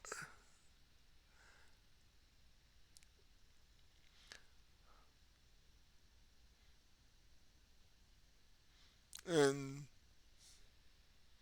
seeing that it's not really gonna do any good to try and communicate with this guy, he basically grabs him by the hair by one hand and punches him in the face with the other hand and knocks him out. I mean, literally, the dude is, and Tanner starts going through his clothing, looking for identification and such, and finds his wallet and looks through it and goes, "Whoever he's working for isn't paying him very well. He's got like $40 in his wallet." Um, and the ID card says, yeah, Ralph Johnson. But the interesting part that he finds is um, the card behind his wallet says Ralph Johnson, uh, deacon at the the Central Manhattan Lycaea Center.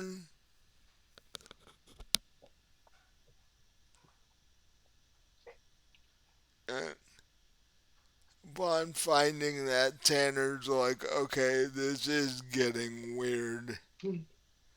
This isn't some guy they just hired. This is actually a member of them who seems to have lost it, putting it politely." Right? Gone feral. You wouldn't think an actual church member would do that.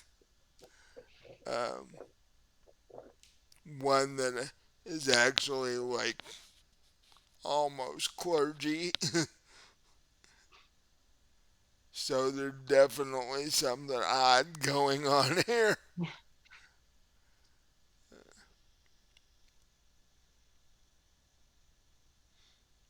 Uh, he picks a he pulls his cell phone out of his pocket because even vampires have cell phones, and he dials the number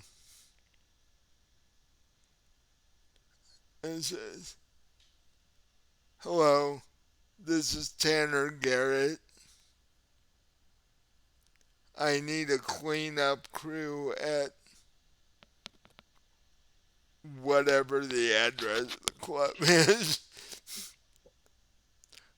Because he didn't take the time to pull your card out of his pocket. Um, and so he, so he asks you what the address is, and he tells the guy on the phone.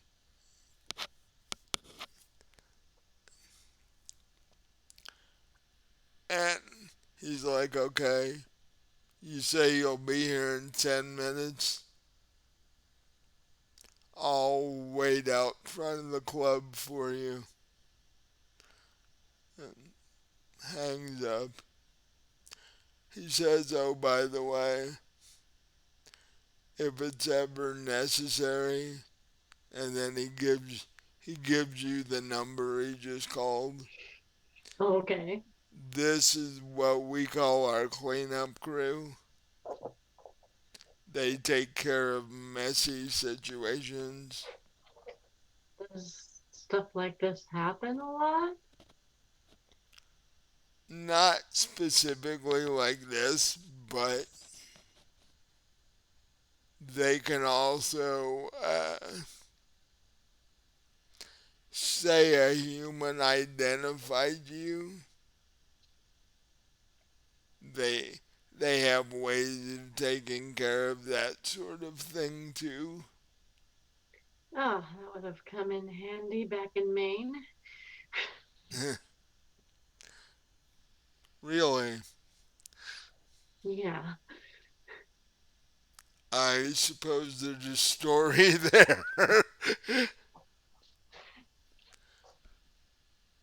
How about we go get a drink after the cleaners come and sit down and you tell me that story?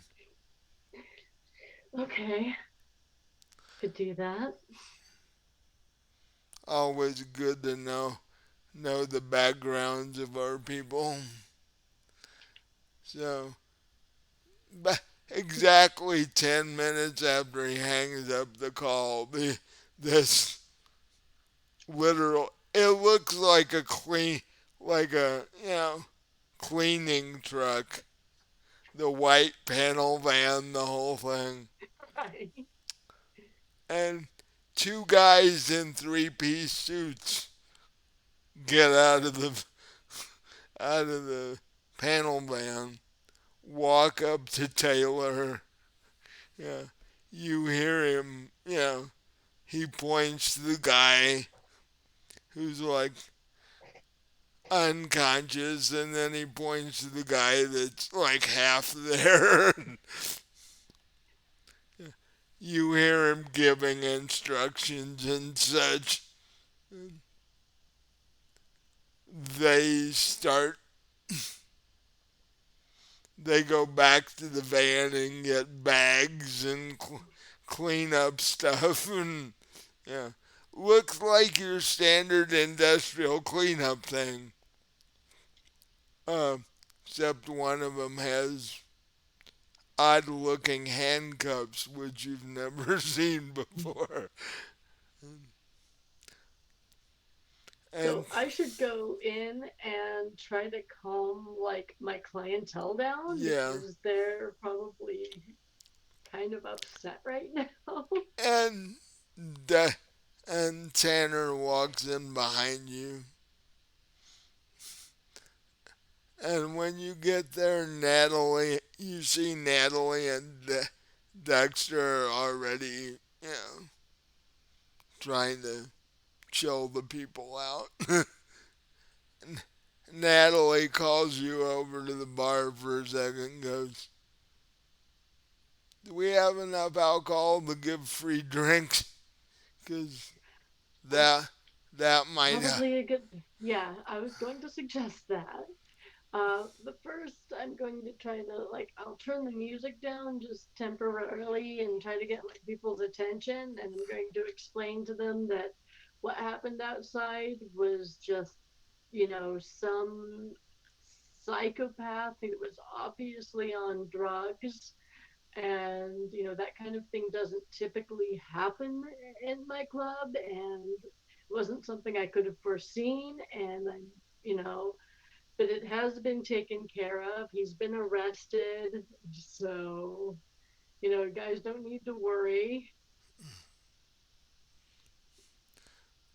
one guy's like, Saturday night in the bad part of New York City. And it's like, Greenwich Village was supposed to be nicer than this. You know, it Nine times out of ten, it is. This is just, that was, I don't even know what that was. But like I said, the situation's been taken care of, and drinks are on the house tonight for everybody. Na- Natalie goes, we're definitely going to have to put in an alcohol order tomorrow. Yes. I lean over and I tell her, yeah, that's, I told Dex that's what the meeting for is on Sunday, is to talk about stuff like that. So we're a go on that, aren't we? Yes. Okay. And give and Natalie goes, and given how Dexter was sort of tossed Inefficient?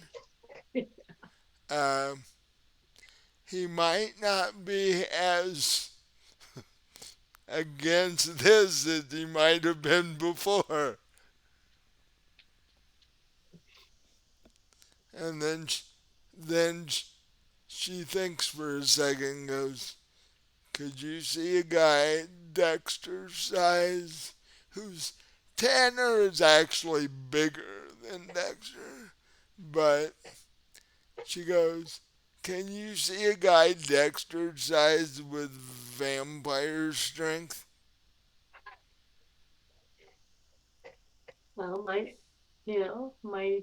improve his abilities as a bouncer. Definitely won't get tossed around again. So he yeah, might he might have to, be careful when he tosses people around, especially for, the first few weeks, yeah, before he learns his strength. have to get used to that a bit. And Tanner walks up next to you, like, I could see where Dexter would come in handy. But like I said, Tanner's actually bigger than Dexter. And Cornelius is bigger than Tanner. so, so, you know, that gives you an idea of how big Cornelius is. He says, yeah, I have a Cornelius story I'll never forget. We were at a restaurant and a maquette gave him grief over the bill in the restaurant. Oh, Cornelius grabbed the dude and literally pulled, grabbed his neck and pulled his head clean off ooh. in the middle of the restaurant and then proceeded to finish his dinner. Oh, I bet there was some damage control concerning the other diners that night. Yeah, because that's not something you normally forget, No. but it also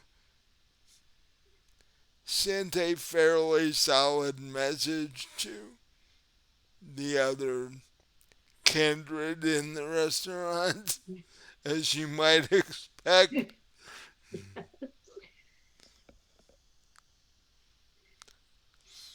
Nobody interrupts Cornelius's dinner anymore.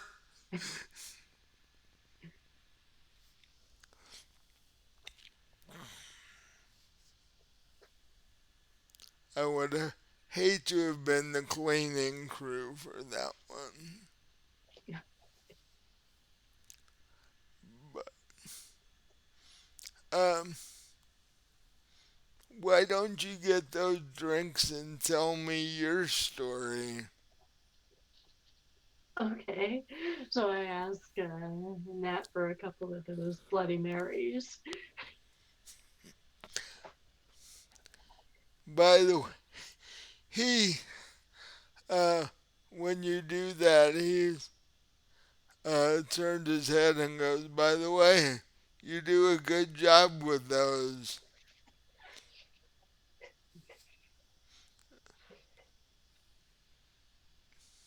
Your boss picked a good bartender." And Natalie just sort of smiled. And the two of you go to the same back booth you were in earlier in the evening and sit down. He goes, "So, what is this about Maine you mentioned earlier?" Well, that's where I lived when I was alive. That's Okay. that's where I was turned. Hmm. So, how did that go? Well, it was. I mean, the circumstances surrounding it were a little traumatic. I was almost killed, and you know, the girl who turned me did it to save my life. Okay. But the whole, needing a cleanup crew to take care of someone who called me out was a totally different circumstance. That, you know, let me put it this way. It's not a great idea to fall in love with a mortal, No, not generally. especially not when they find out you're a vampire and then they fall in love with someone else and want to get rid of you, so they go to the cops and tell them that they know who killed this, couple of homeless people and point you out as a murderer just to get rid of you. Uh, yeah, that sounds like a bad day all the way around. That's why I'm not in Maine anymore. I kind of ran. I came here Uh, because the cops there want me for murder, which, I mean, yeah, I did kill them, but I was just eating. yeah, cops have this odd attitude about that. That's why we tend not to do it in front of them very much. Well, the thing is, she didn't even know. I mean, I didn't tell her that I, fed up these two people. She had no idea. She just told the cops that. How did she find out you were a vampire anyway? I have no idea. leave the I didn't. leave the coffin out in the living room, did you? No, I have no idea. I did everything I could to keep it from her. So either, maybe she hadn't followed. I don't know. Oh, Maybe one of the vampires I hung out with told her. well, if that happened, they could have assumed that since you were dating that she knew already and was cool with it. Yeah. I mean, even after she found out, she seemed to be cool with it until she decided she wanted to dump me. And instead of just doing that, she set me up. Well, she probably figured that was the only way she could protect herself from you. Well, I wouldn't. I wouldn't have killed her just for dumping me, unless I was really, really hungry at the time. Yeah. Then I might have. It's like, darn, I'm out of ramen. I gotta do something. But, well, came to New York, what made you open this place? It's sort of always been my dream to own a goth club. Well, I gotta say, you're a vampire. It's the best place to fit in, I guess.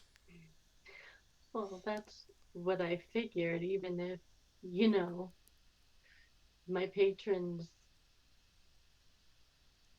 suspect that I'm a vampire, they'll just kind of think, nah, it's just the whole persona. Right.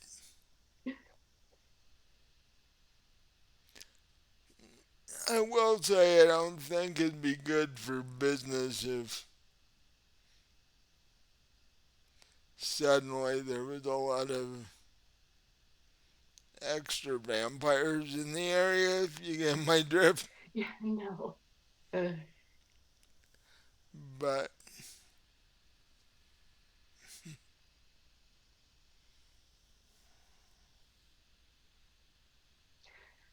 but I can't keep eating cats. well, no.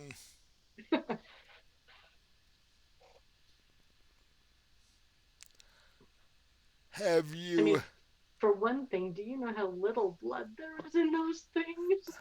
well, yeah, and especially that one in the condition it was in, yeah. Um, so I take it you are pretty new at this?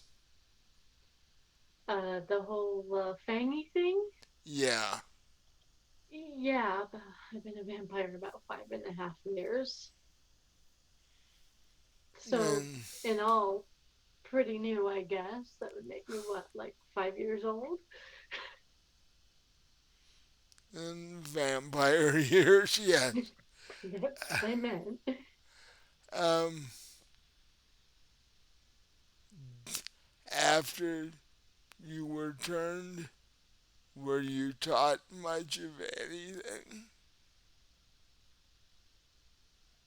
I had some teaching, yes. There was a group of vampires I integrated myself with. And yes, they taught me stuff.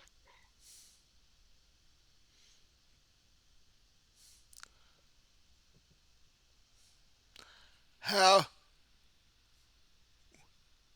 when you first, you know, how are you feeding now? How am I feeding now? Who are you feeding on? Where are you doing it? Go to the poorer parts of town, alleyways, look for homeless people, people without families who won't be missed.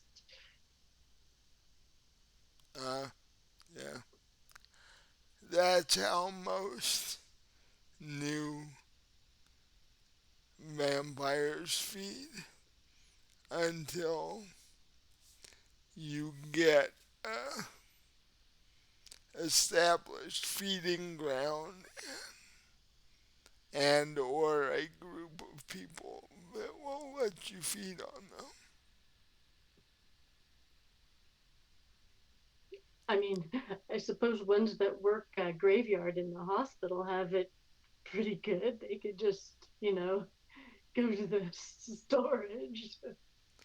Well, yeah, blood banks are handy, um, which is something you can do. You can walk into like one of those places that donate blood, and you can actually work out a deal with them. Hmm,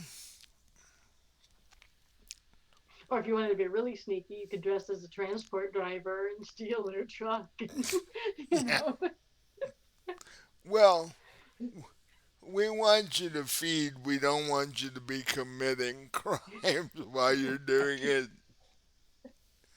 once again, too much media exposure and such.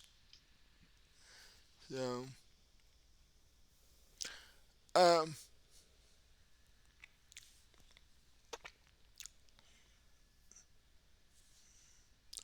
well, I will keep an eye on things and where and when I can help, I will. Uh, What are yours, you what are you going to do with Ralph, if that's his real name? he, by now he's been transported to an Invictus uh, safe house, and when he wakes up, he will be asked questions, quote, and So will he shouldn't be bothering subway drivers anymore then. know that will stop. um, if he's able to give us any information, we will go from there. It looks like we may have to infiltrate the church, the sanctum where he was working, to see if we can get any idea of why they wanted him to do this. But um, there are Invictus members who were ex Sanctum members that we can call on to do this. So, if you are if you are further needed in this, we will.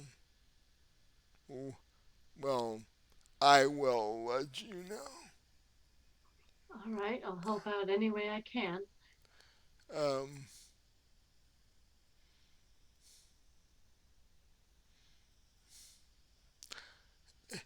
if you if we do ask you to go into the church, I hope you have somewhat less goth type clothing if necessary. I I do. I have a few things. Yeah. Because,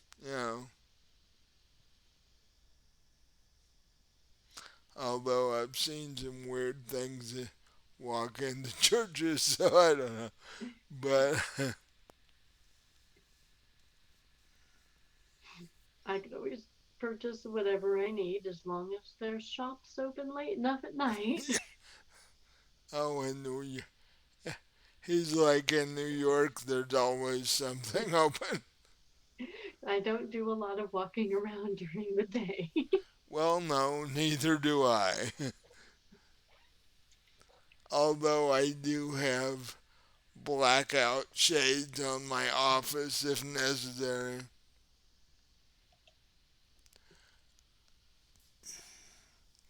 So, it is a shame that your sire didn't help you more than she did after she turned you. Yeah, she, like I said, it was more out of necessity than anything. I mean, I suppose she could have let me die, but At least she was a good enough person deep down not to let that happen.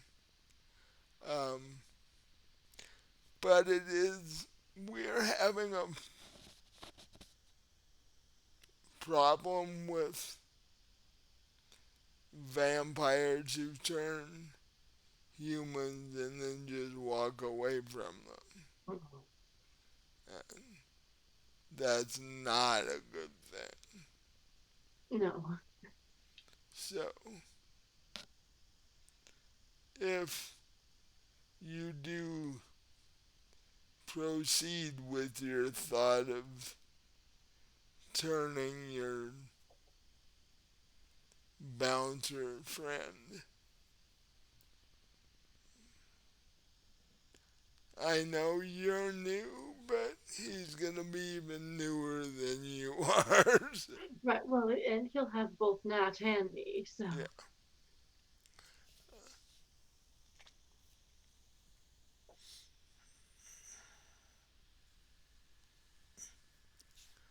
Well, that will make it that will make it easier for him, and hopefully the trauma won't be too much. Well, I think we're planning on making it as pleasant for him as possible. And I don't think tonight has been a real pleasant night for him. No. Yeah. Flying through the air and landing on the pavement is never good. Eh, and especially if you're a human. So, but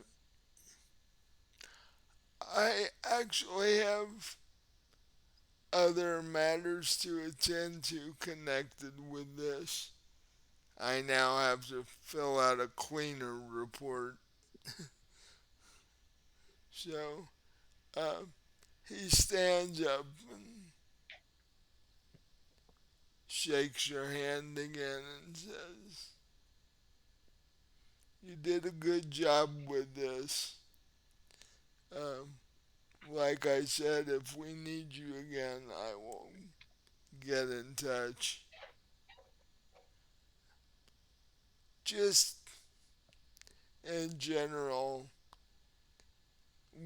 since we don't know what the sanctum wants, just keep an eye out in case somebody comes into the club that doesn't look right. You know what I Okay. mean?" Yes. Do you want me to call you if that's the case? Yes. Yeah. Okay, I will. And also, if you have any questions in general, I'm the guy in the area. So, Okay, good to know. um, you might. I don't know how long Natalie's been turned, but She's been a vampire for like 30 years, uh, so. so yeah, you might have her help you with the feeding issue and give you ideas and such. I mean, it would be nice to have somewhere closer to where I live and work Yeah. to be Oh, able where do you live, by the way? to. Upstairs? Oh, that's handy. Yes. Especially in New York, that's hard to find. So you got lucky on that one. Uh, Eventually, you'll be able to build a feeding ground and a group of, shall we call them, donors. Uh, but that takes time, and you've only been in the area for a couple of years. Right. So, eh, with Natalie's help and when and where I can help, eventually you'll get there. because I think the club will do well. So It has been so far, yeah. you'll be around for a while. And with that, he walk bids both of you good evening and walks out of the club. And by this time, the, your customers are starting to calm down. You figure it's because of the amount of alcohol they've been drinking. Yeah. You, the people that are dancing, you can definitely tell are not dancing the way a sober person would be dancing. If you get my idea, uh, they're just sort of falling randomly. Yeah. And um, Dexter is sitting on one of the sofas on the against one of the far end walls, just sort of sitting there. And you turn to the window and there's a wine building, but he's just sitting there going, okay. So what do you do? I'll go over and ask him if he's okay. He's like, not really. Uh, that wasn't pleasant. And then seeing that guy eat that other guy was really not pleasant. No, that wasn't Uh, pleasant for anyone involved, especially that poor guy. yeah, well, at least he doesn't have to worry about it anymore. So, what did they do with the guy that did that? He's in custody. Because, yeah, as I was on my back on the ground, I saw your three-piece suit friend knock the dude out. Yes. So I was wondering what they did with him. Yes, he's been apprehended. If you want to go, you can go tell the rest of the people in line that we're full to capacity for the night, and then you can come back in and sit down if you want. Well, and as you look around, you are pretty much full. Because with all the people you let in earlier, with the free drinks, they're not going anywhere. So you are pretty much full.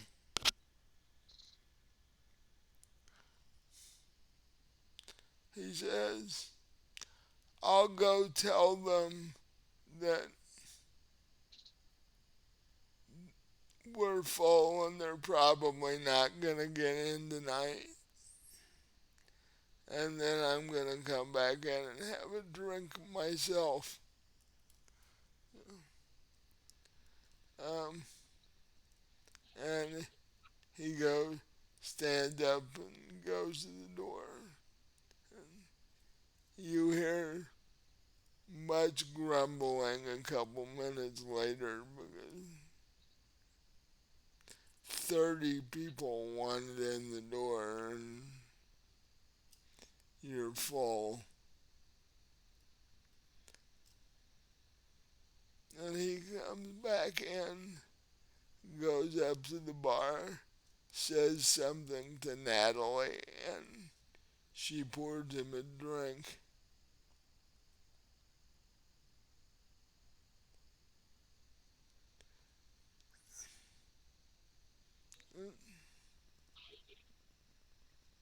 He just sort of sits there and nurses the drink at the bar.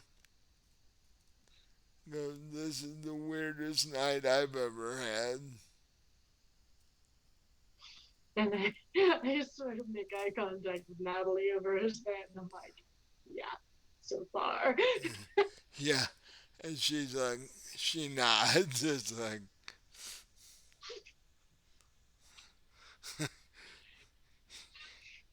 you think to yourself, and you think this is weird. Yeah.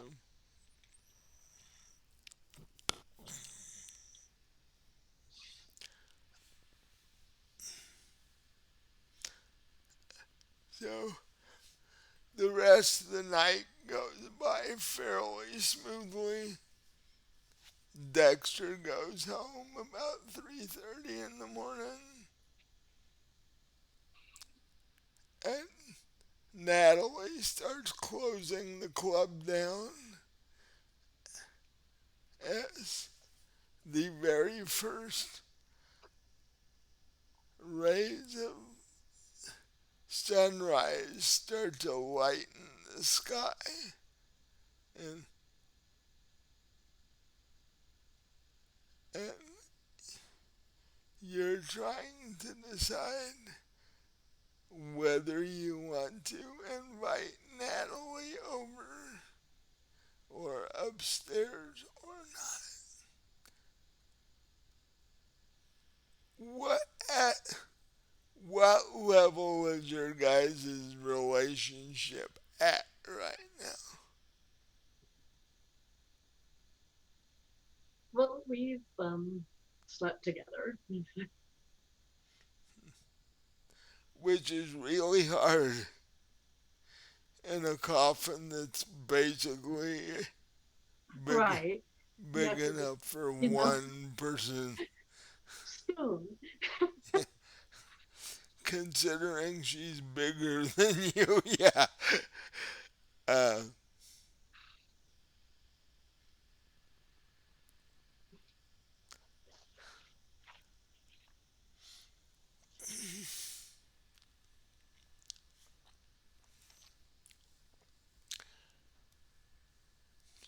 so, what are your thoughts on inviting Natalie up to your place? Have you ever Well, been over to Natalie's apartment at this point? yeah, we've been to each other's places. Does she have more space than you do, or Well, she not? actually wanted a bed and blackout curtains. She didn't go with traditional coffin. Okay. So you might. I've always been more into the goth vampire thing, even when I was alive. So, So, this makes you think that you might want to have this staff meeting at Natalie's place. yeah, Might make Dexter feel a little more comfortable. right. Because the minute he walks into your bedroom, he's gonna have a bit of an issue. Um, so, how do you want to end your night? Well, it's been pretty damn stressful. So, yeah, I think we'll head over to her place. Uh, so, the two of you lock up. Uh, wh- you gonna take your scooter over and meet her over there, or what? You gonna leave it in the parking lot and get? I'll leave it in the parking lot and we can take her car. Yeah, Because, I mean, she works with me, so we're both going back to my club the next night anyways. right. So the two of you hop in her car, which is a very nice Audi. She's gotten money from somewhere in the last 30 years. And she drives to the other side of Greenwich Village where the nicer places are. And you said she has an apartment. Mhm. She pulls up into a parking spot in the back of a nicely kept up brownstone apartment building. And she gets out of the driver's side and walks over to the other side of the car and opens the door and grabs your hand and helps you out of the car. And the two of you walk into the front of the brownstone. Now, you've been there before, so the security guard that's at a desk in the front lobby just sort of waves at the two of you as you go by. She's like, I need to stop real quick for a second, check my mailbox. So she walks over to the little alcove where all the mailboxes are and checks her mail. And the two of you walk up to the third floor where her apartment is. There is no elevator in this building, so you end up walking up to the third floor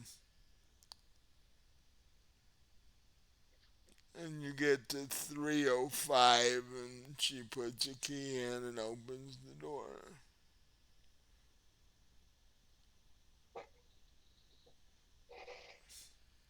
And you immediately think to yourself, as you have every time you've been here, it's like, I'm the club owner and she has an apartment 10 times nicer than I do. How does this work? Get big tips bartending, I guess. Yeah, like, well, you don't know what she did before that. Te- you know, you said she's been a vampire for 30 years. You have no Mhm. idea what she did in the 28 years before she started working for you.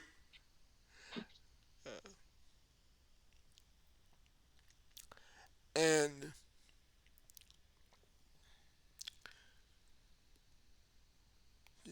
she, you know, puts her keys in her purse on a small table in the front hallway and leads you over to the living room sofa.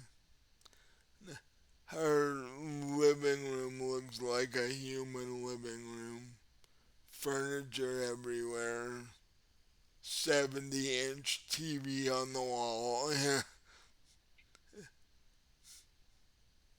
You would think she was a human that lived in the West Village and was doing quite well. In fact, as far as anybody else goes, that's exactly what she is.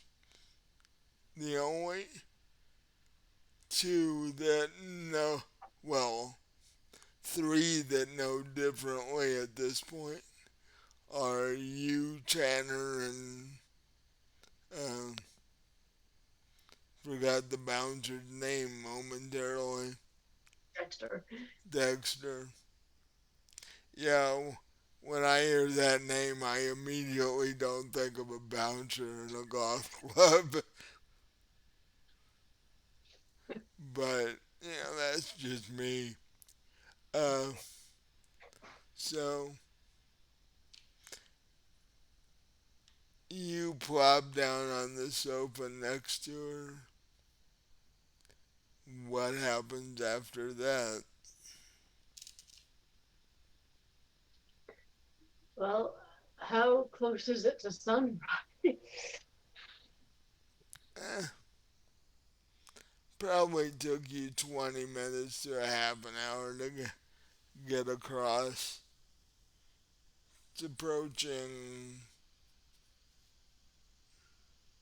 4:30, so sunrise is gonna be in another hour or so. So we have time to do some making out then. Yeah,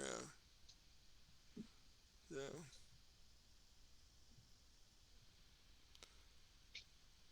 she's like, well, that was an interesting night.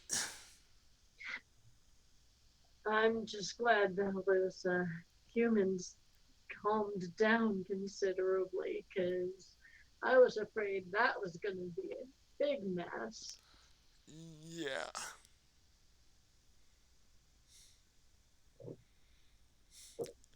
luckily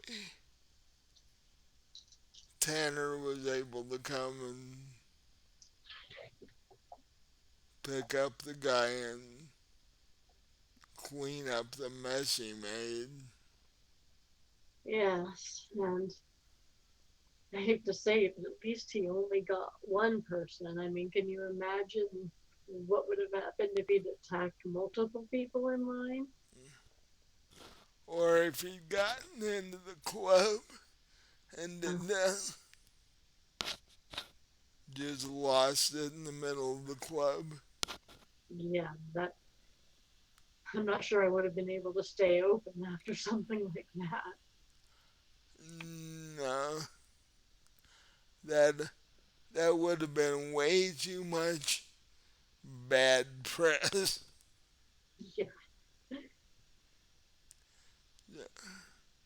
Might have had to move to upstate New York. Goth club in a small town. Yeah. speaking of Tanner, he was saying maybe I should ask you about uh, feeding. Like, how do you? I've just been attacking people in back alleys. Um, there are now. Does Natalie? I'm assuming Natalie knows a chunk of your backstory. Oh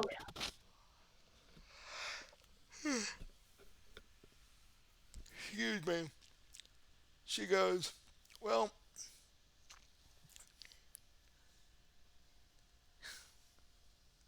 I don't want to call it quite this, but for lack of a better term, I'll go ahead and do it. There are vampire groupies like you were. yeah, Well, yeah. They referred to me as a vamp tramp. well, that's a bit extreme. Uh, but there are people that will let you feed on them as long as agreements are made ahead of time. You don't take too much from one person and you don't feed on them often. You So it's like they're blood donors. basically, yes. Should But I give them cookies afterwards?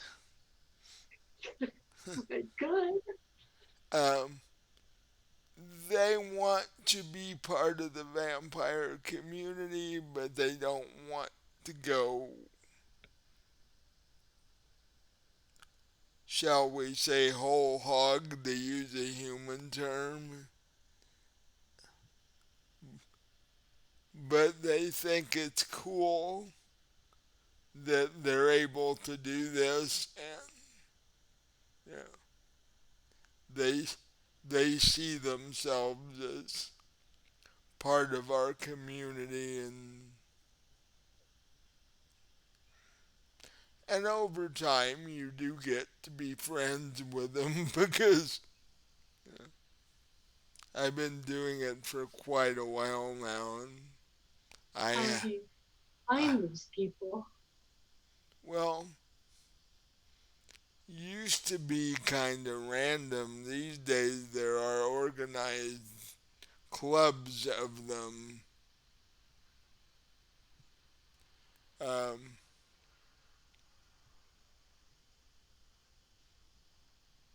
and above game, for those who don't know, this actually exists. Um,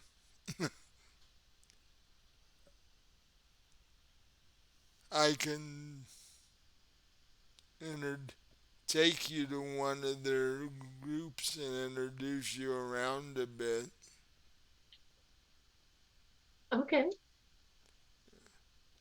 Since Uh, you're since you're with me, it would make it a little easier for you. and that sounds better than homeless people and cats. Yeah, the blood quality can't be all that good. Speaking of, would you like some? Oh, yes, please. She walks out of the out of the living room into the kitchen, opens the fridge, has actual bottles of the stuff in the fridge,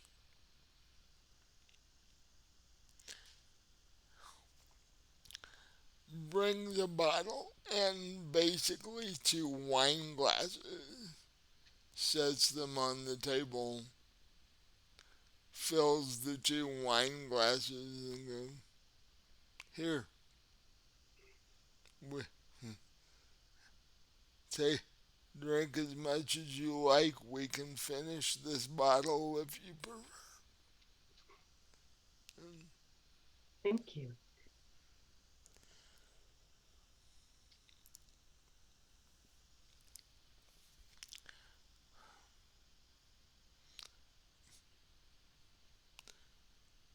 She basically drains a glass. Uh, we should probably move this into the bedroom. It won't be long before sunrise. Yes, I'd rather not be caught without the blackout curtains. Yeah. It's please.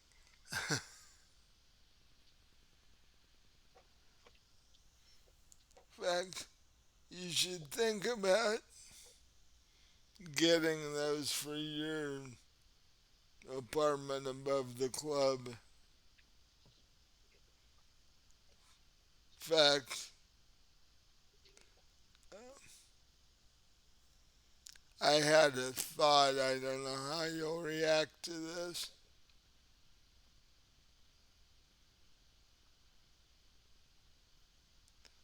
I was thinking might be easier for you if you moved in here. Easier for me, but I live right above my club. Well, not necessarily in that sense, but I'm thinking if I'm going to help you,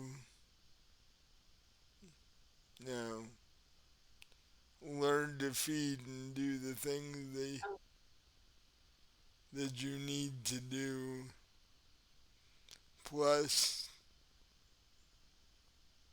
we are spending half your time over here anyway. true. And I sort of look at her. I'm like, Are you asking me to move in with you? Yes.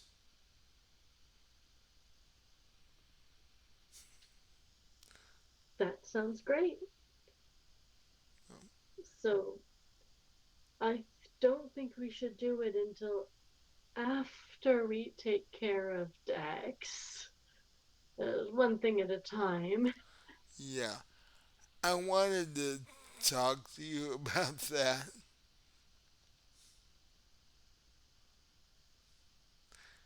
N- Natalie goes, yeah, I'm pretty much bisexual. It really doesn't matter either way as far as I'm concerned. Um,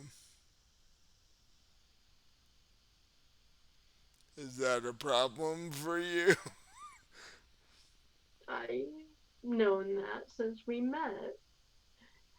Well, is that is Friday, is Sunday with Dex going to be a problem for you?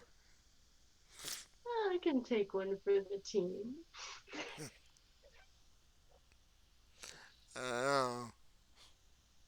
If Dex decides he likes the setup, one never knows what might happen.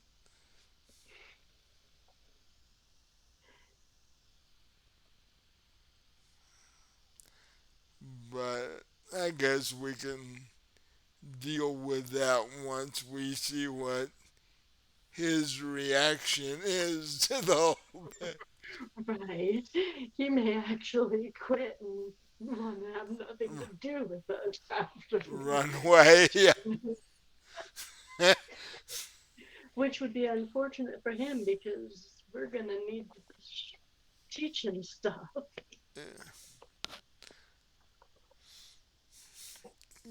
We might, once he recovers a bit, we might want to make that clear.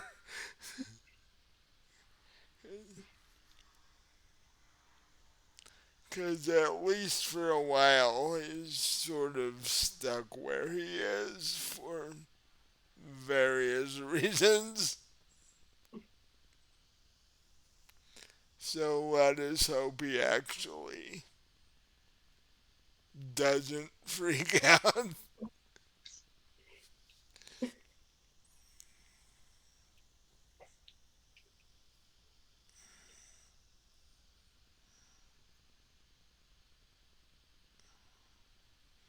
And he goes, Well, I've got like 4 points in persuasion, so hopefully I'd be able to. yeah, yeah. Oh, he's, at this point, he thinks it's a staff meeting, but when it turns into other things, he won't have an issue with that part. Well, I meant in trying to keep him from freaking out once we Yeah. turn. So, um,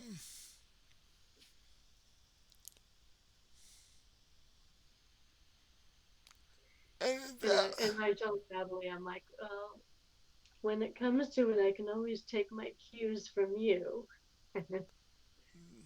this is true.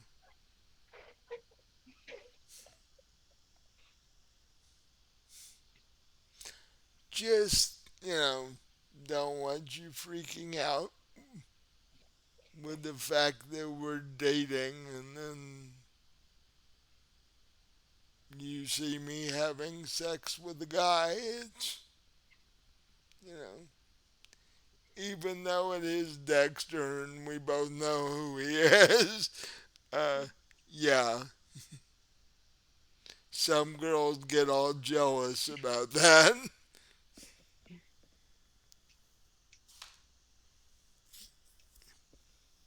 So, just checking ahead of time is all. I've had to take out a few that had a problem with that over the years. No, there's a reason we're doing this. So,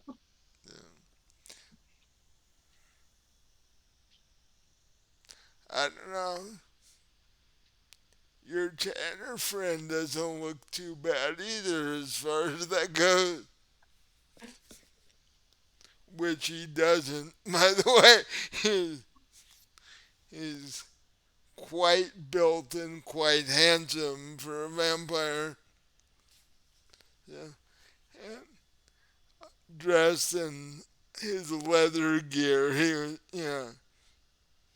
He doesn't come across as much in his three-piece suit, but when he was in leather, he was looking pretty good.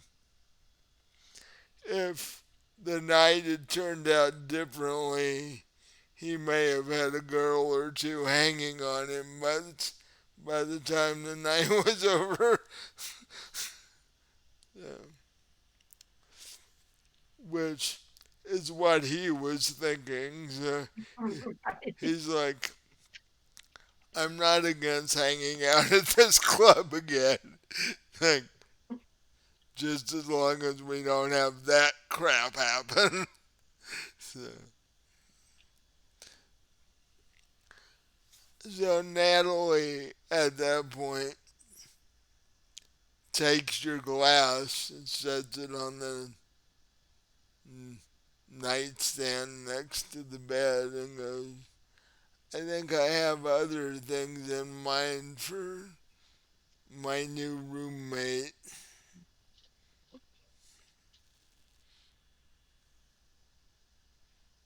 And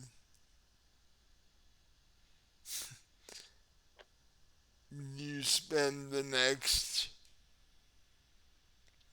what would it be?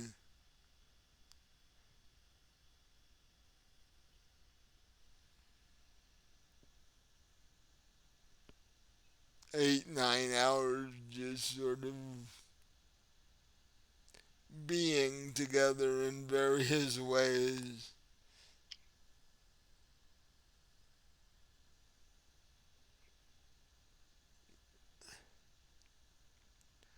And it is definitely, Sunday is definitely going through your head because you've never been with a guy. And then you said the one time that it was attempted, it didn't go well. so you're definitely wondering a bit as far as that's concerned.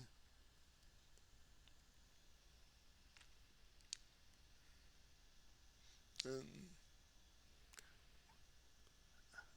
actually, above game, what time is it? My time it's 12:31. uh, so what we'll do is we'll say Saturday goes by rather uneventfully. You have a extremely busy night at the club, but Saturdays are usually your busiest night of the week. And after work, before sunrise, Natalie helps you move whatever stuff you want to move out of your apartment into hers. Uh, she looks at the coffin in the bedroom and goes, you won't be needing that now. What do you want to do with it? Well, since my club is vampire themed, we can move it downstairs and set it up against the wall as decoration. Ambiance. You could do that, or you could, like, she says you could set it next to the bar and actually put shelves on the inside, and I could keep, I could store extra liquor in it. Oh, that would be cool. Yeah. Storage. Yeah. Yeah. we can get Dexter to put the shelves in. She's like, after tomorrow, we can get him to do almost anything we want him to do.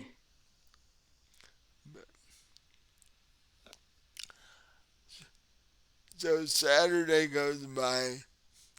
Uh, you have another pleasant night at Natalie's, and then, or day at Natalie's, as it were.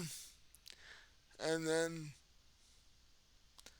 Sunday night comes, and that's where we're gonna leave it. The next time we play this, you will have your Sunday night at the club, and then your staff meeting, and we'll see how that goes.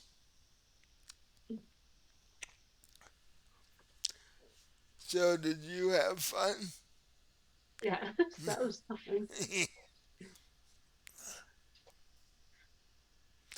May have been a lot of description, but this was the first episode, and that always happens because you're trying to set stuff up. Well, and as a writer, I appreciate descriptions. So, Had to throw in a little combat there.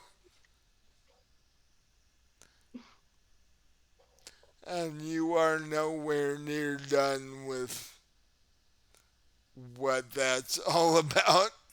So, um, I hope we get to play this on a at least semi regular basis. So, uh, for anybody who watches this later on our YouTube channel, uh, follow our social media. I'll put the listing for that up in a minute. Um, we just hit 10,000 views. We need subscribers in a big way now. Um, the channel is headed toward monetization, but we need you guys to help us out. Um, and um, we also want you to go buy Robin's books on Amazon. Um, I just hopefully look they'll up be, look up hopeful, Robin Jip under Amazon. and hopefully there'll be a new one out before the end of the year. Put one out for Christmas. If you, Yeah, I should have the next one out probably by September or October. oh, okay, so it's sooner than I thought. That's good. Um, and we'll definitely be back next Sunday, either this vampire game or um, Fallen Dragons. And for those of you who like our Call of Cthulhu stuff that I run on holidays, I've already started working on the one for this upcoming Halloween in October. Good. So, uh, stay tuned for that because I don't know, I like scary monsters like that, and I love seeing what the party does to try and keep themselves alive. I have not seen who wants to play in that yet. We still have to do that. So, well, yeah, I know you will, but I'm hoping Josh will be back by then. Um, his his his medical issues are getting better, but right now he's also in the middle of summer school, which is a horrible thing all on its own, and nobody should ever do it. But uh, yeah, he said that ends next month, so hopefully he'll be back soon. Cause he's always good in Cthulhu. So, but with that, we'll say good night for this episode, and I'll have it up on our YouTube channel in the next day or two. Come back next week to see which game we're up to. So, good night. See you next time.